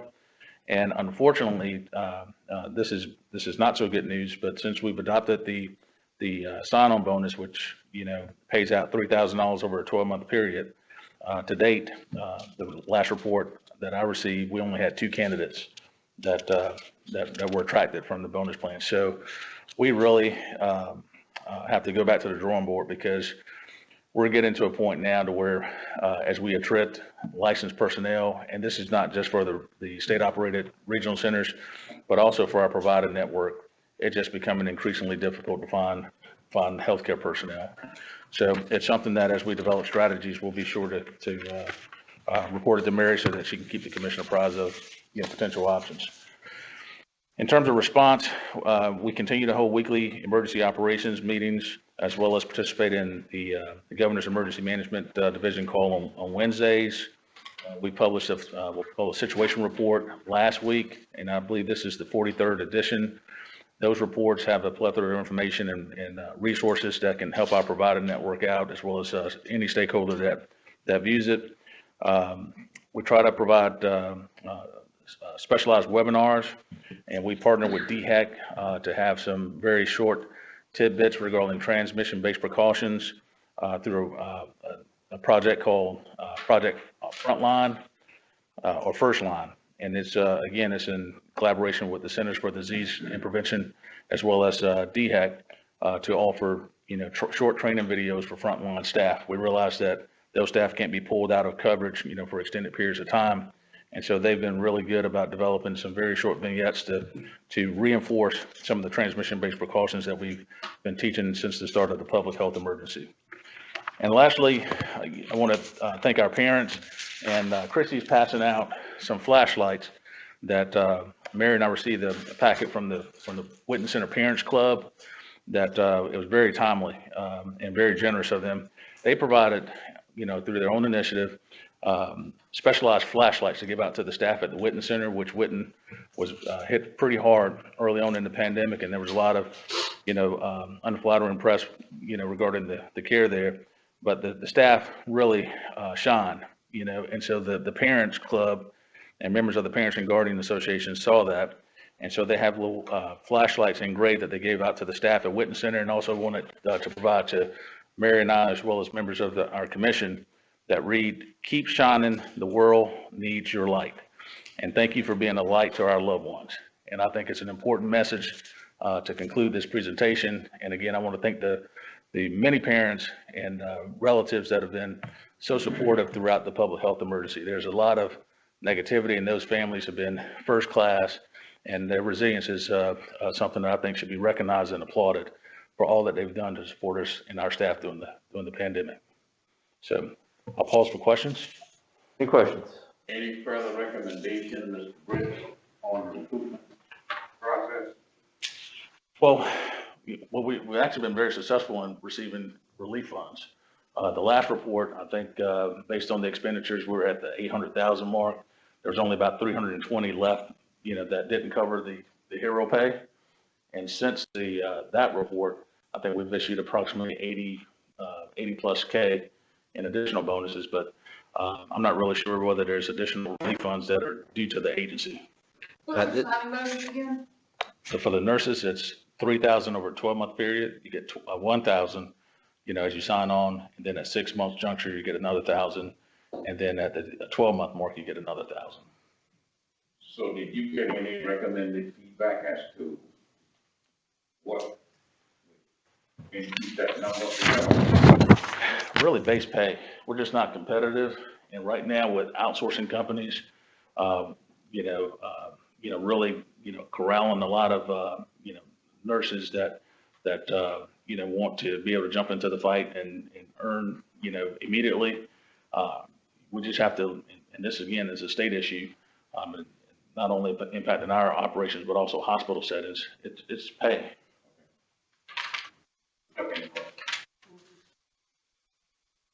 I've got a question. What steps are we taking, and I may have missed this, forgive me, I had to take That's all right. a brief break.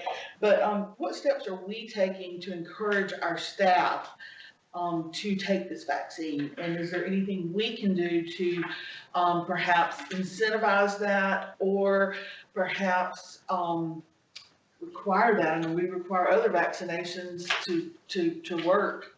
Well, what is the situation with regards to that? Well, that's a good point. Some agencies have offered incentives in terms of, gift cards and other, token items to encourage, essential frontline staff to participate in vaccination.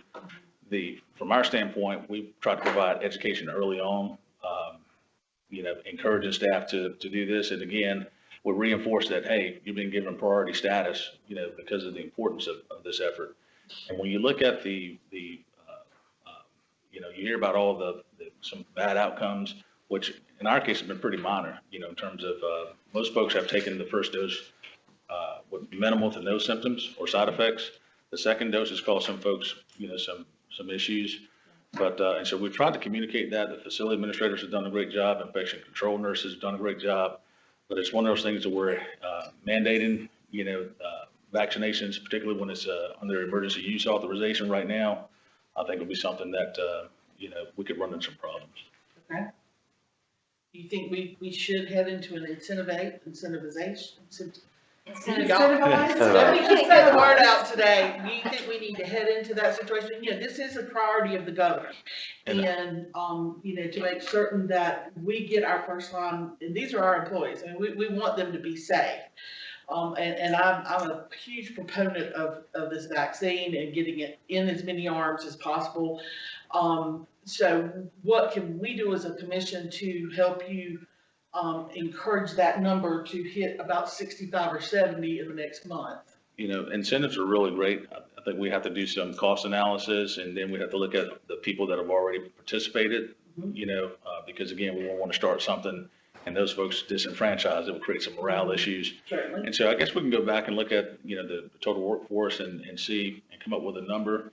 If the commission wanted to go ahead and endorse maybe a special bonus plan for relative to vaccination, that could be something that we could, we can go ahead and, if you wanted to make that motion and the commission approved the not to exceed amount, and if we saw where it would exceed that, we can come back, next month, to give you a kind of an update. Or can you tell us kind of what would be a normal, I mean, I don't know, is it $5? Is it $100? Is it $1,000? What is the number that would be worth their while? What I've heard from one agency, I believe they did $50. $50 a shot. $50. So $100 when you finish it. Yeah. I have absolutely no problem with that. I would. And I would like for us to take on a campaign as a board to encourage all employees of DDSN to be vaccinated. We care about them. We want them on staff. We want our first line responders taken care of. Therefore, I will make a motion, Mr. Chairman, that we move forward with that plan and go ahead and put it in place and retroactively cover those who have already taken this vaccine. Do I have a second? Second. Okay. Any further discussion? All in favor, please indicate by saying aye. Aye. Any opposed? As a point of clarification, do we want to have this for frontline workers or for all? All employees. Yes, ma'am. In Sumter County, if I may add, Yes, sir. the newspapers, they took pictures of people that influence the community. And matter of fact, they took mine as well. Now, if you see somebody in the Sumter Daily Item that don't look right, that may be me. That's you. But it does help because people move based upon who they see are moving. And I think if our commissioners who've been lucky enough to get the shot already are willing to Well, I lend would their say name to it, I think that helps with our staff saying that we're. Well, as the parent of a handicapped and disabled child with the critical needs, I was able to get the vaccine. I just finished that process. And it, you know, I took the first one, had no issues, took the second one, had minor headache, just, you know, felt a little achy for about 12 hours, but other than that, my situation went very well. So, you know, I had a daughter who had a little bit more of a reaction. Hers wasn't as pleasant as mine, but it wasn't awful. She's feeling better now, so that's a good thing. So I encourage anyone out there to get this vaccination. Yeah, we appreciate the support and thank you for the motion. I think that if you set up even, Mr. Chairman, I don't think it'd be out of line to see whether or not they can set it up, because I already took my first one. I took that one on Monday. This is a state commission, and maybe what we need to do is look to see how we can get the commissioners vaccinated. Is that out of line? I don't think we should be jumping Yeah. the line. Yeah. Well, Commissioner Rollison got hers because she fit the criteria for the, a child that she's caring for that has I'm not even going for it because my children don't have any, they have Down syndrome, but they don't have chronic medical needs. I honestly think that if we've got Stephanie, we've got you already starting that process off. As many people as are eligible right now under the system are getting it. I think that's the biggest endorsement that we. I really want to see our care providers I don't want taken care of. That's because they're the ones that Exactly. deal with our patients, and that's important to me. We try every month to encourage it, but sometimes the social media is really hard to. It is. It is. If we talk about doing that, what's the financial rough? I mean, if we're talking about $100. It's like 1,500 staff times the 50 or the 100 and. 1,600 times 100. About 150 grand, 160 grand. All right, we can float that. Yeah. Plus taxes, 50 grand. Float it there. Yeah. Okay. Yeah. Chris, you can find that money somewhere? Why would that not come out of PPP money? I would assume, yeah, it or comes, we FMAP can, money? I I mean, assume we that's can, what yeah. this is all Because, related no, the to. visitor centers now that Yeah. Yeah. Okay. Plus, we're not spending the bonus money that we thought we were gonna spend out of, we're getting that covered by the CARES Act, so we have a little bit of extra. That's right. That's exactly right. Yeah. Thank you. Okay, thank you for that update. All right, moving on to new business.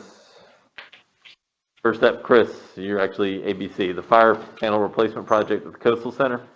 All right, I've got Andrew. Tab 12. Yes, sir. I got Andrew Theron here to help answer the technical aspects of this request. Actually, Andrew, if you wouldn't mind giving the commission some background on how we got to where we're at, like what happened to make this rise to the level it is now? Yeah, at Coastal Center, the fire alarm system that covers all the building on campus is approximately 25 to 30 years old. It's probably typical of the other campuses, but this one's had some issues in the past. We kind of foresaw this coming. And within the past couple of years, we installed a new head panel at the campus switchboard with the intent to switch the campus over to a new system. Over time, we've upgraded a couple buildings on campus and switched it to that new system, but the old system is still in place running a bulk of the campus. And just recently, we got news that old system, it finally did malfunction and quit working. So it's speeding up our, kind of our intent to switch everything over. Our fourth year CPIP, we typically submit a 5-year plan. Last year, in year 4, we did have a campus-wide replacement to go ahead and finish switching everything over to the new system. I think this malfunction is going to speed that need up a little bit. But just to let everybody know, the system is currently activating. If you've got a fire in any building on campus, the alarm's going to go off. Everyone in that building is notified. It still dials out to the fire department. So there is off-premise notification. The only problem being is that directly at the switchboard, there is no notification to anyone in the administrative buildings there on campus. So what we would like to do is to, again, move our fourth year CPIP project up. to the top of the list and go ahead and switch over the other 14 remaining buildings to the new system that we've got in place. So The approximate cost does not exceed $500,000, right? And Andrew, as a licensed engineer, will do all the mock-up and CAD drawings we looked at, hiring it out versus keeping it in-house, not as a cost issue, but as a speed issue and a cost issue. yeah, I think I can knock it out faster in-house and save a little bit on the total project cost. Also, 30 to 40,000 was your estimated engineering cost. Yep, that's We hired out the CAD work. And so when we indicated to you all that we had savings from the VDI project, the request was how are we going to use that money? And my comment was we would just keep it in the pot and reallocate it at a future time. And my recommendation is that we go ahead and utilize those funds now for this project.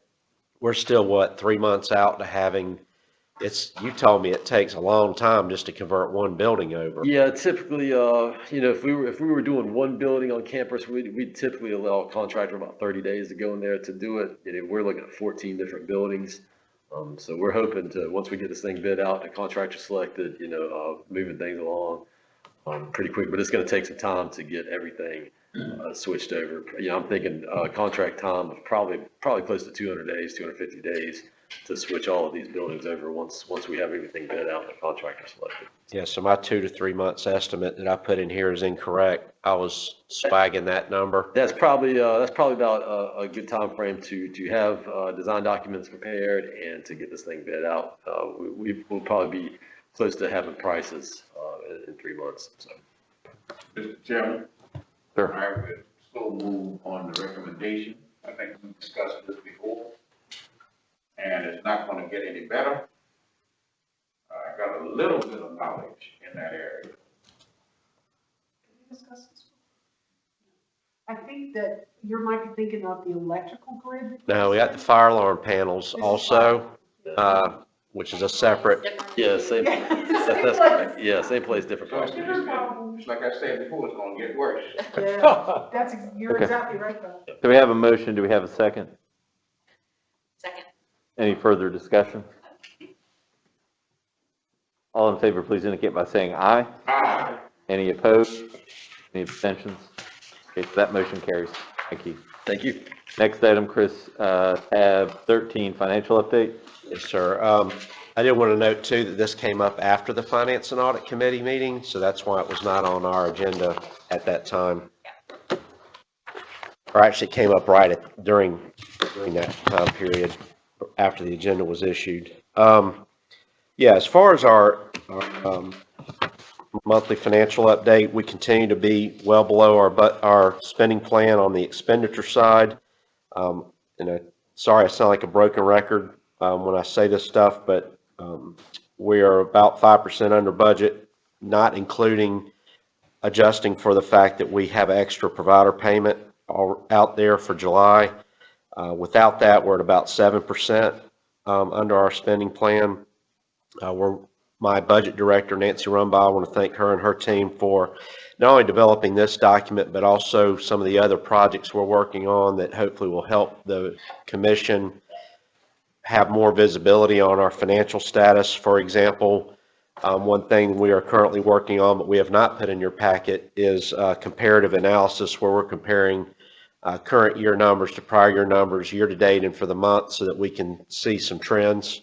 And we're also trying to build out a revenue report, because we can manage expenditures all day long, but if we're not generating revenue, you have a false sense of we're doing well when actually the sky could be falling. We could be 20% below budget on revenue side, and you're like, well, wait a minute, that means we're losing money big time. So that is not the case. I will reassure you that that's not our situation, but I do want us to be able to begin to provide you that information in future meetings. I just want to make sure it's accurate and helpful when we release it. That's my report. Thank you. Any questions regarding the financial update? Then entertain a motion to approve the update as presented. So moved. Second? Second. All in favor, please indicate by saying aye. Aye. Any opposed? Any abstentions? That motion carries. Next item, Chris, is the contract amendments over 200,000, tab 14. Yes, sir. This is broken down into two different pages. The first page with the majority of the names. These are our rate increases that you all agreed to, and we did option one of our fee-for-service flip, where we are increasing rates for pass-through of day rates and ICF rates. And these particular boards are sizable, and so their rate for the whole year, their amendment amounts exceeded the $200,000 threshold. And then on page 2, one private provider is large enough where their projected billing, because they're on a fee-for-service already, their projected billing, if you will, with retroactivity will exceed $200,000. So those are the amendments that we would like the commission to approve. Anybody have any questions regarding the proposed amendment?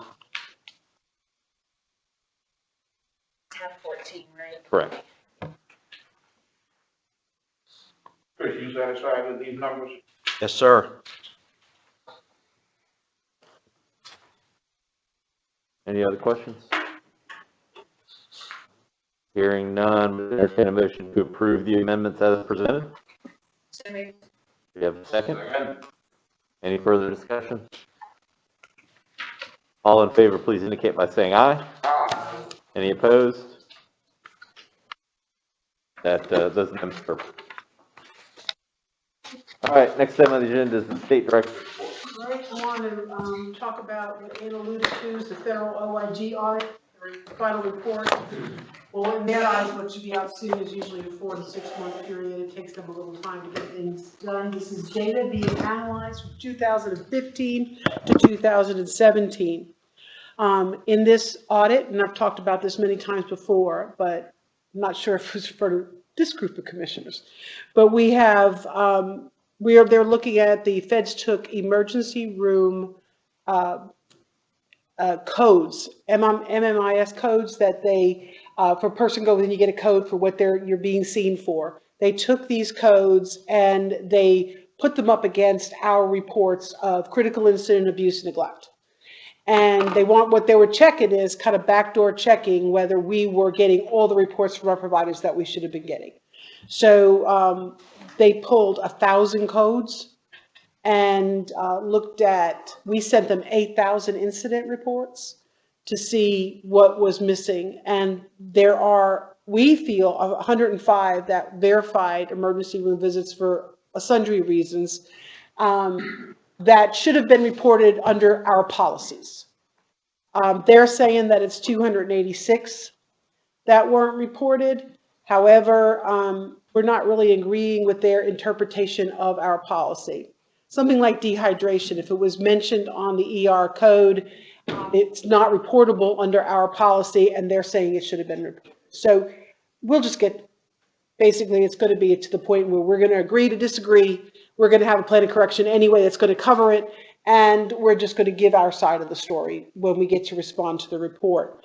We will have a chance to respond to the final report. It'll be about 1 to 3 months before we get to look at that. And then we get 30 days to respond. And then it'll become public in 4 to 6 months. I will send all of the commissioners links to the OIG reports on other states that are already out there. So places like Connecticut, Maine, Alaska, Texas, Pennsylvania, they've all been done. You can read the reports. They are not the most positive documents at all because we missed things. We didn't get reports on things. Out of that 105 that we verify, 33 were by one provider, not reporting. So it was a matter of going in there and getting them set up to report issues. One of the problems that we have had in the past with the way our QA model is that they would highlight, in other words, like we get these reports that have yellow and red. Yellow means we need to watch, and then red is this is a burning issue. The red ones that would get marked were providers that reported a lot. Well, that does tell you one thing, but in my mind, I would also put a red on somebody who didn't report much at all. And they were not looking at that. We are now looking at that. So that would fall into what the OIG report said. Some providers are missing things. just to quickly recap this whole issue for the benefit of new commissioners, I was informed about 6 months after my arrival by a telephone call from the OAG's office and HHS that we were under investigation. Apparently it had started prior to my being here, but they kind of just didn't do anything with it. HHS didn't do anything with it. Then we got a phone call, so I became involved. And it's, even though that's 6 months, it does that before I came aware of this report, it didn't matter because risk management has always been a hallmark of why I'm in this agency. I want to improve quality, right? So we've been investigating more anyway. We've thoroughly reading reports. We have somebody that does look at the initial reports, but now we've got people combing through them for things that we might have missed. We're looking through GERs, and we're also looking at what we call T-logs. I know, it's very confusing. Therapists got lots of places you enter data. So if you're not 100% sure what you're entering, you could enter it into a GER, or you could enter it into a T-log, and sometimes reportable incidents are showing up in T-logs that should have been critical incident reports or a higher level of reporting. So when I say we're looking at our policies, definitions, we are combing through all that stuff to make sure that I don't want my DSPs out there in this world to have to make, should it be this, or should it be that, or should it be this? I want them to report to us. I want to know what the reports are. And I don't want them to feel that it's punitive, because you have to report things in order to get better. And that's really where we're going with this. So on top of that, we have also been, we rebranded QA into risk management. We want to make it a multi-dimensional process. It was not multi-dimensional, it was one-dimensional. So case management changes are also part of this. I don't know if you have been around. I think Robin, you were here, and Gary were here. When we went to fee-for-service for case management, we implemented waiver case management, which puts case managers out in the field more often. So basically, instead of quarterly reporting responsibilities, you had monthly reporting responsibilities, which again is part of this whole meme of more eyes on the prize, more people monitoring. The switch to fee-for-service allows case managers to bill for that increased monitorship. We have implemented person-centered planning, and we've trained all the case managers in the state, the residential directors, and the day program managers, and including, we have an e-module for direct care staff. So they're supposed to be going through this training to start understanding that you're dealing with a person and not, your job includes human relations, that you're working with a human being and they have hopes and dreams and they are valuable human beings too. We placed regional center QA into risk management so there can be another independent eye. Instead of reporting to the facility administrator now, they're in that risk management division, so we just move them over so they can be an independent reporter when it comes to those facilities. So in process, we're developing a formal monitoring tool and trying to train those case managers as to how to formally monitor residential a day programs. We were more paper compliance, and what we're trying to do is be more people-centered. Developing a plan to properly train investigators at the regional centers. That's what we're working on now. We need to identify people who can actually investigate incidents. Do it properly. So it holds up in court, and it holds up when we have to terminate somebody, and when we read it, it makes absolute sense. So that's what we're looking at. So basically right now, our product is not where we want it to be. So to do that, you need to have to formally train investigators. When I was doing abuse investigations, we actually got not a lot of hours of training, but we did get training to be an abuse investigator so that when we were writing, we learned about how not to lead witnesses and how to document conversations and how to write a coherent report. We don't have any of that training out there right now for the people. Now we know SLED investigates, right? But we also do these internal investigations to find flaws in our system. We're not getting great reports from that. We want to increase that. So this is all going to be part of the plan of correction for that OIG report. And we're well down the road to doing it. That's the best part of it. The other thing is we're gonna need some funding for stuff, whether that's a partnership with HHS or it's asking the General Assembly. It's a product called Pulse Light. It is, again, I know this is a sore point, but it's sole source. It's the only product out there because it is directly as a result of these OIG reports. What it does is kind of like a filter. You put in all those emergency room codes and it spits out the codes that you should look at that would be indicative of abuse, neglect, so that you can narrow your search down to something that's reasonable. You can't have a human being going through tens of thousands of codes, but if you can put them through a filter, you have a tool that you can manage that with. It'd be a way to kind of, on the other side, what didn't we know about versus what are we getting? At what level would that be? It's like the metadata. It's Yeah, like, I mean, where are we using that? I mean, are we using that at the, we're not using it at all. okay, who would be using it? The risk management quality assurance. Okay, Yeah. well, get it, yeah. Yeah. It tacks onto your IMS system. Okay. But it would be used by our QM? Yes. This level? Yes. Okay. Mm-hmm. That was my question. And it's a way to kind of proof the reports we're getting, to so that what it does, it matches up to the reports you already have. So we can use it with our current system. Our current system's not what we need, but we can use it with that for now. The other thing we're going to need is an incident management system. Our homegrown has just gone beyond. We have grown beyond what our technical capabilities are at this point. We have too many staff hours going in, pulling reports by hand versus being able to pull data the way it should be pulled with reporting systems and technologies they have today. In the best of all worlds, I'd like to see us have an enterprise-wide incident management system where we work with DSS and DMH and DHHS, because we all cross paths on the same people, and it'd be nice if we could do that. But right now, all I'm worried about is DDSN. I'm hoping that DHHS leads the effort so we can pull in that 90-10 match. If they don't, we're looking at something more like a 70-30. Okay. I met with our committee chairs yesterday, Senator Alexander and Representative Herb Curbsman, to bring this OIG report to their attention. I don't want anybody surprised by this report when it comes out, so I don't want to blindside them. I want to give it to them now and let them know that this is not going to be the most positive thing, but we have been proactively working on it for almost 2 years now. I met, and they were they did ask me what kind of funding would we require for this. So if we do need extra funding, I would be able to ask for it.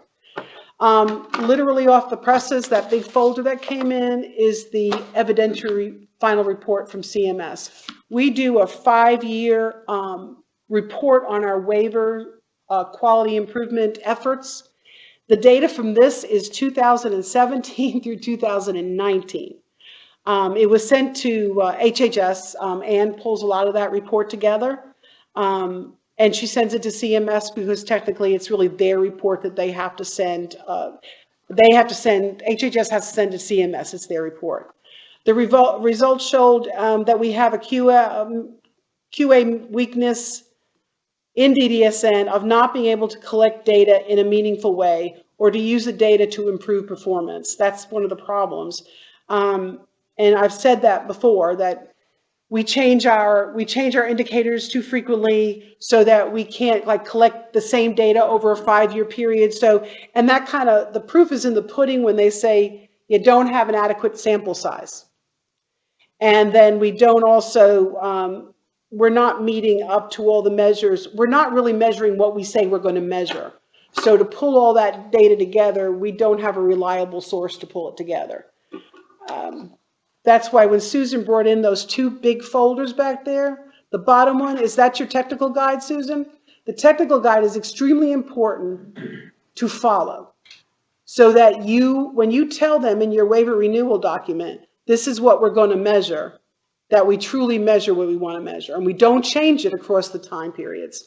The other thing we need to do that we did not do is in between that 5 years, we should be running this every year. So we don't wait to year 5 to run a report. We shouldn't. What we need to do is in year 1, we run the report and say, we're not meeting up to this benchmark. What can we do to improve this benchmark? So next year, when we measure these items, we've moved the needle on that benchmark and we're hitting it now. That's all they really want to see, is that you measure something, you see where you need improvement, and you act on it.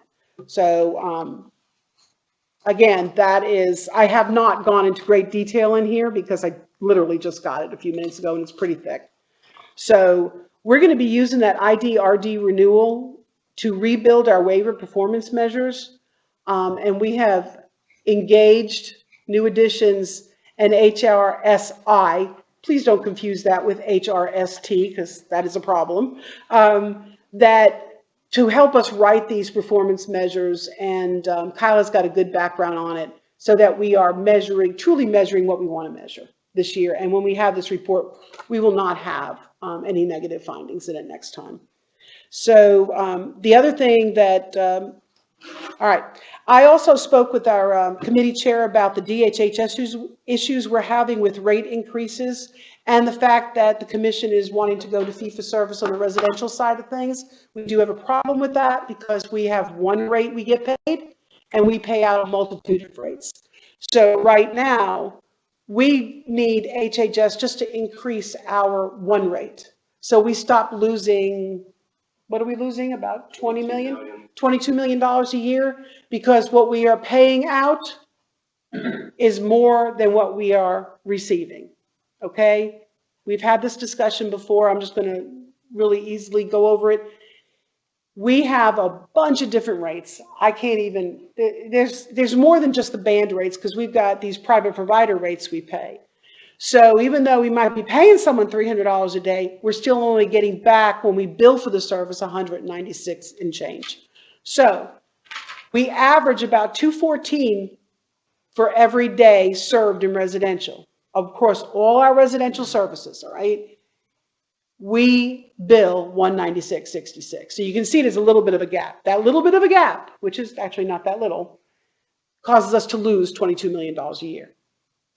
So we can, on our own, by asking for a rate increase from HHS, which I have been doing for over a year, recoup, even if we can get to $204 or $205, we can put another $10 million into the system, because we're not losing it. So that's, and I got very favorable reactions from Senator Alexander and Representative Herb Curbson about this. And they both basically said to me, didn't we talk about this last year? And I said, yes, we did. Do you still need it? Yes, we do. So that would be one way of helping to get some of that money back out there if we're looking at needing to convert people from G to H's. Because without it, we can't fund those changes. We need to fund those changes. So, and that would be reoccurring money. But ultimately, this is why we're working with New Additions and HRSI to define our residential category so we can get distinguishable rates. So if you live in a CTH2 and you have high needs, you have a rate for that. And it's across the board. And then if you live in a CTH2 and you don't have any issues, here you go. Because even in CTH1 programs, we've got 5 different rates. So we have got to fix this. It makes going fee for service very, very difficult. I don't want to destabilize the system. So anyway, the good news is they were on board with that. We've completed the 2-factor authentication information security rollout that they're at. You need to have this for security reasons to protect our folks' personal health care information. So that is, we've completed at central office and we've completed at the regional centers. We're now sending it out to community providers. That'll be going out, what, next week? The initial communication is going to go out in a couple of days. In a couple of days. Okay, so that's next week because this is Thursday. Okay, so we'll be sending that out next week. I don't like to send out really big memos on Fridays. And then I also want to give you a report on the individual day service utilization. The individuals, now these are not in residential. We hit a high in October of 42% attendance, which is pretty good. Billing utilization, right? Compared to pre-COVID. Compared to, well, pre-COVID was higher, but it wasn't all that. It was like 70, right? For day programs? For at home. For at home people, it wasn't 80 or 90. So we don't have to go back to 100%. but we got to 42% October. However, you know that we had a COVID spike around the holidays. So we were 36 in January. So hopefully that'll start picking back up again. But that's the director's report. Thank you. Any questions with regard to the director's report and stuff? I'm sorry, I should know the answer to this, but what does OIG stand for? Office of Inspector General. Inspector General. Yeah, the federal OIG, Office of Inspector General. And I was also in the restroom earlier, sorry, I couldn't. Okay, that's okay. As opposed to the state OIG, which we have. Yes, we have one of those too. I get reports from them quite often. They're not usually about our facilities, it's usually about providers' facilities, and I just refer to the executive directors. Any other questions? I'm assuming that's still ongoing, right? What you just referred to. It's wrapping up. That's why I'm telling you, we should have a final report in 4 to 6 months. It's been going on for over 2 years. Okay. Not exactly quick at this stuff. Okay. Any other questions? Okay, thanks. You're welcome. All right, so the next item on the agenda is to enter into executive session. With regard to executive session, we have 2 matters. One is a contractual matter with regard to mentor. One is with regard to personnel matters. I would entertain a motion to enter into executive session. Yeah, we'll take it's currently 1:40. I would say we enter into executive session at 1:50. Give a 10-minute break. Does that work for you? Do we have a motion? So moved. Do we have a second? Second. All in favor, please indicate by saying aye. Aye.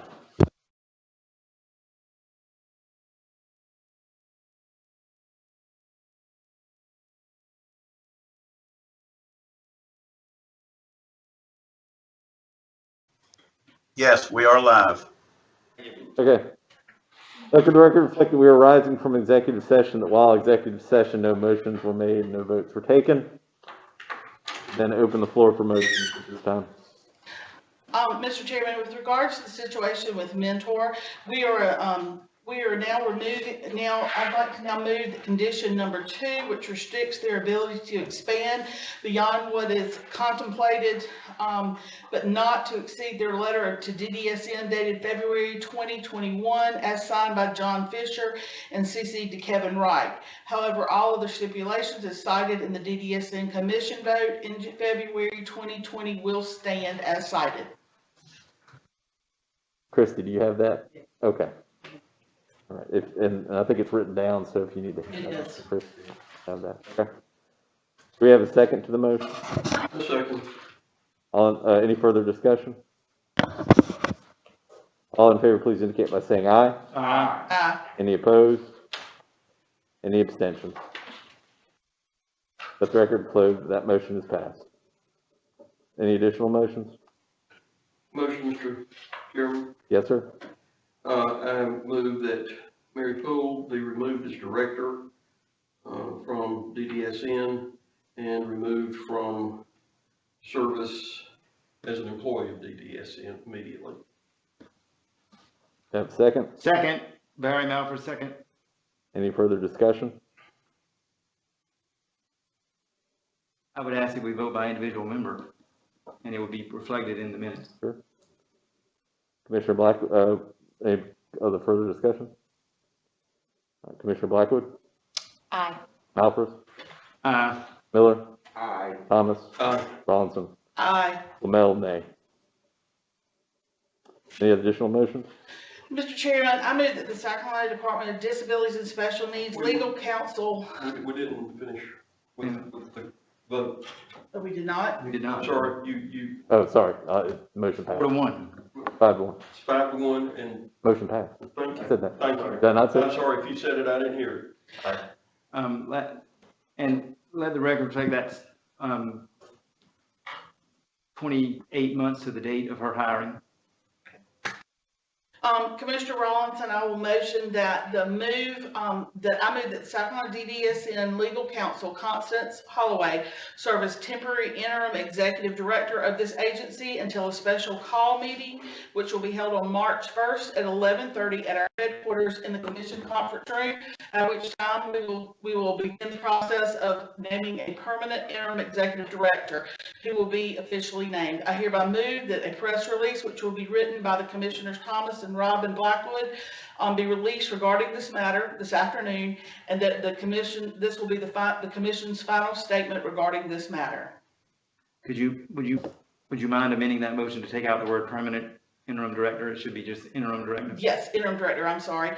And the other thing I'd like to amend to add to that as well is that we would like to put in place a hiring freeze during the next month. Okay, so those are two separate issues. I'd like to. Okay, two separate ones, we can do that, I can separate it. With regard to the hiring of Ms. Holloway, I would ask to amend the motion to reflect that she be paid a salary commensurate with that position that essentially is equivalent for her time to that of the executive director. So moved. Second. With regard to that amendment, Could- that's my motion, it's been Okay. seconded. Could it be a bonus instead of a salary so that? That's not my motion. That's not My motion at this time is that she be paid the salary commensurate with that position, equivalent to what the executive director would be paid during that period of time. That's my motion. We have a second. Do we have any further Second. discussion of that? Second.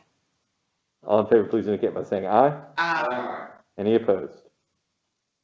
Any abstentions?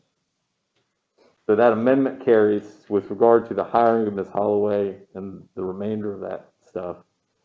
And I'm sorry, I didn't write it down, so I That's apologize. okay. The remainder of that.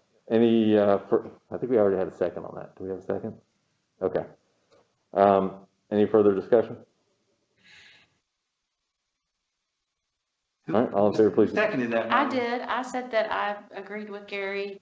No. talking about the second on Motion, the primary motion, not the Primary amendment motion that I was suggested. The Constance in that position. Okay, so Christie says that, Blackwood did say. okay, so we do have a second on Okay, yeah. both elements of that. Okay. Sorry. Okay. All in favor, please indicate by saying aye. Aye. Any opposed?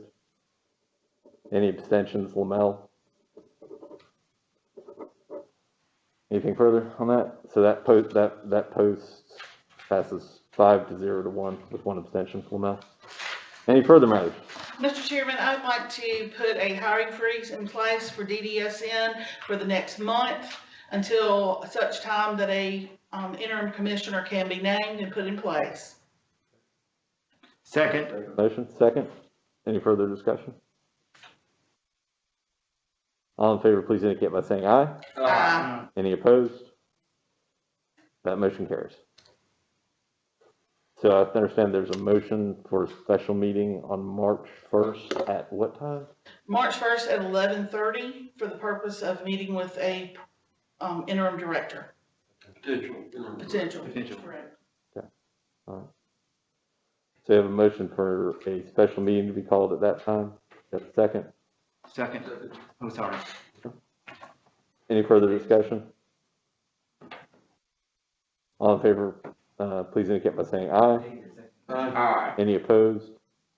Any abstentions? That motion carries. Any further business? We're done.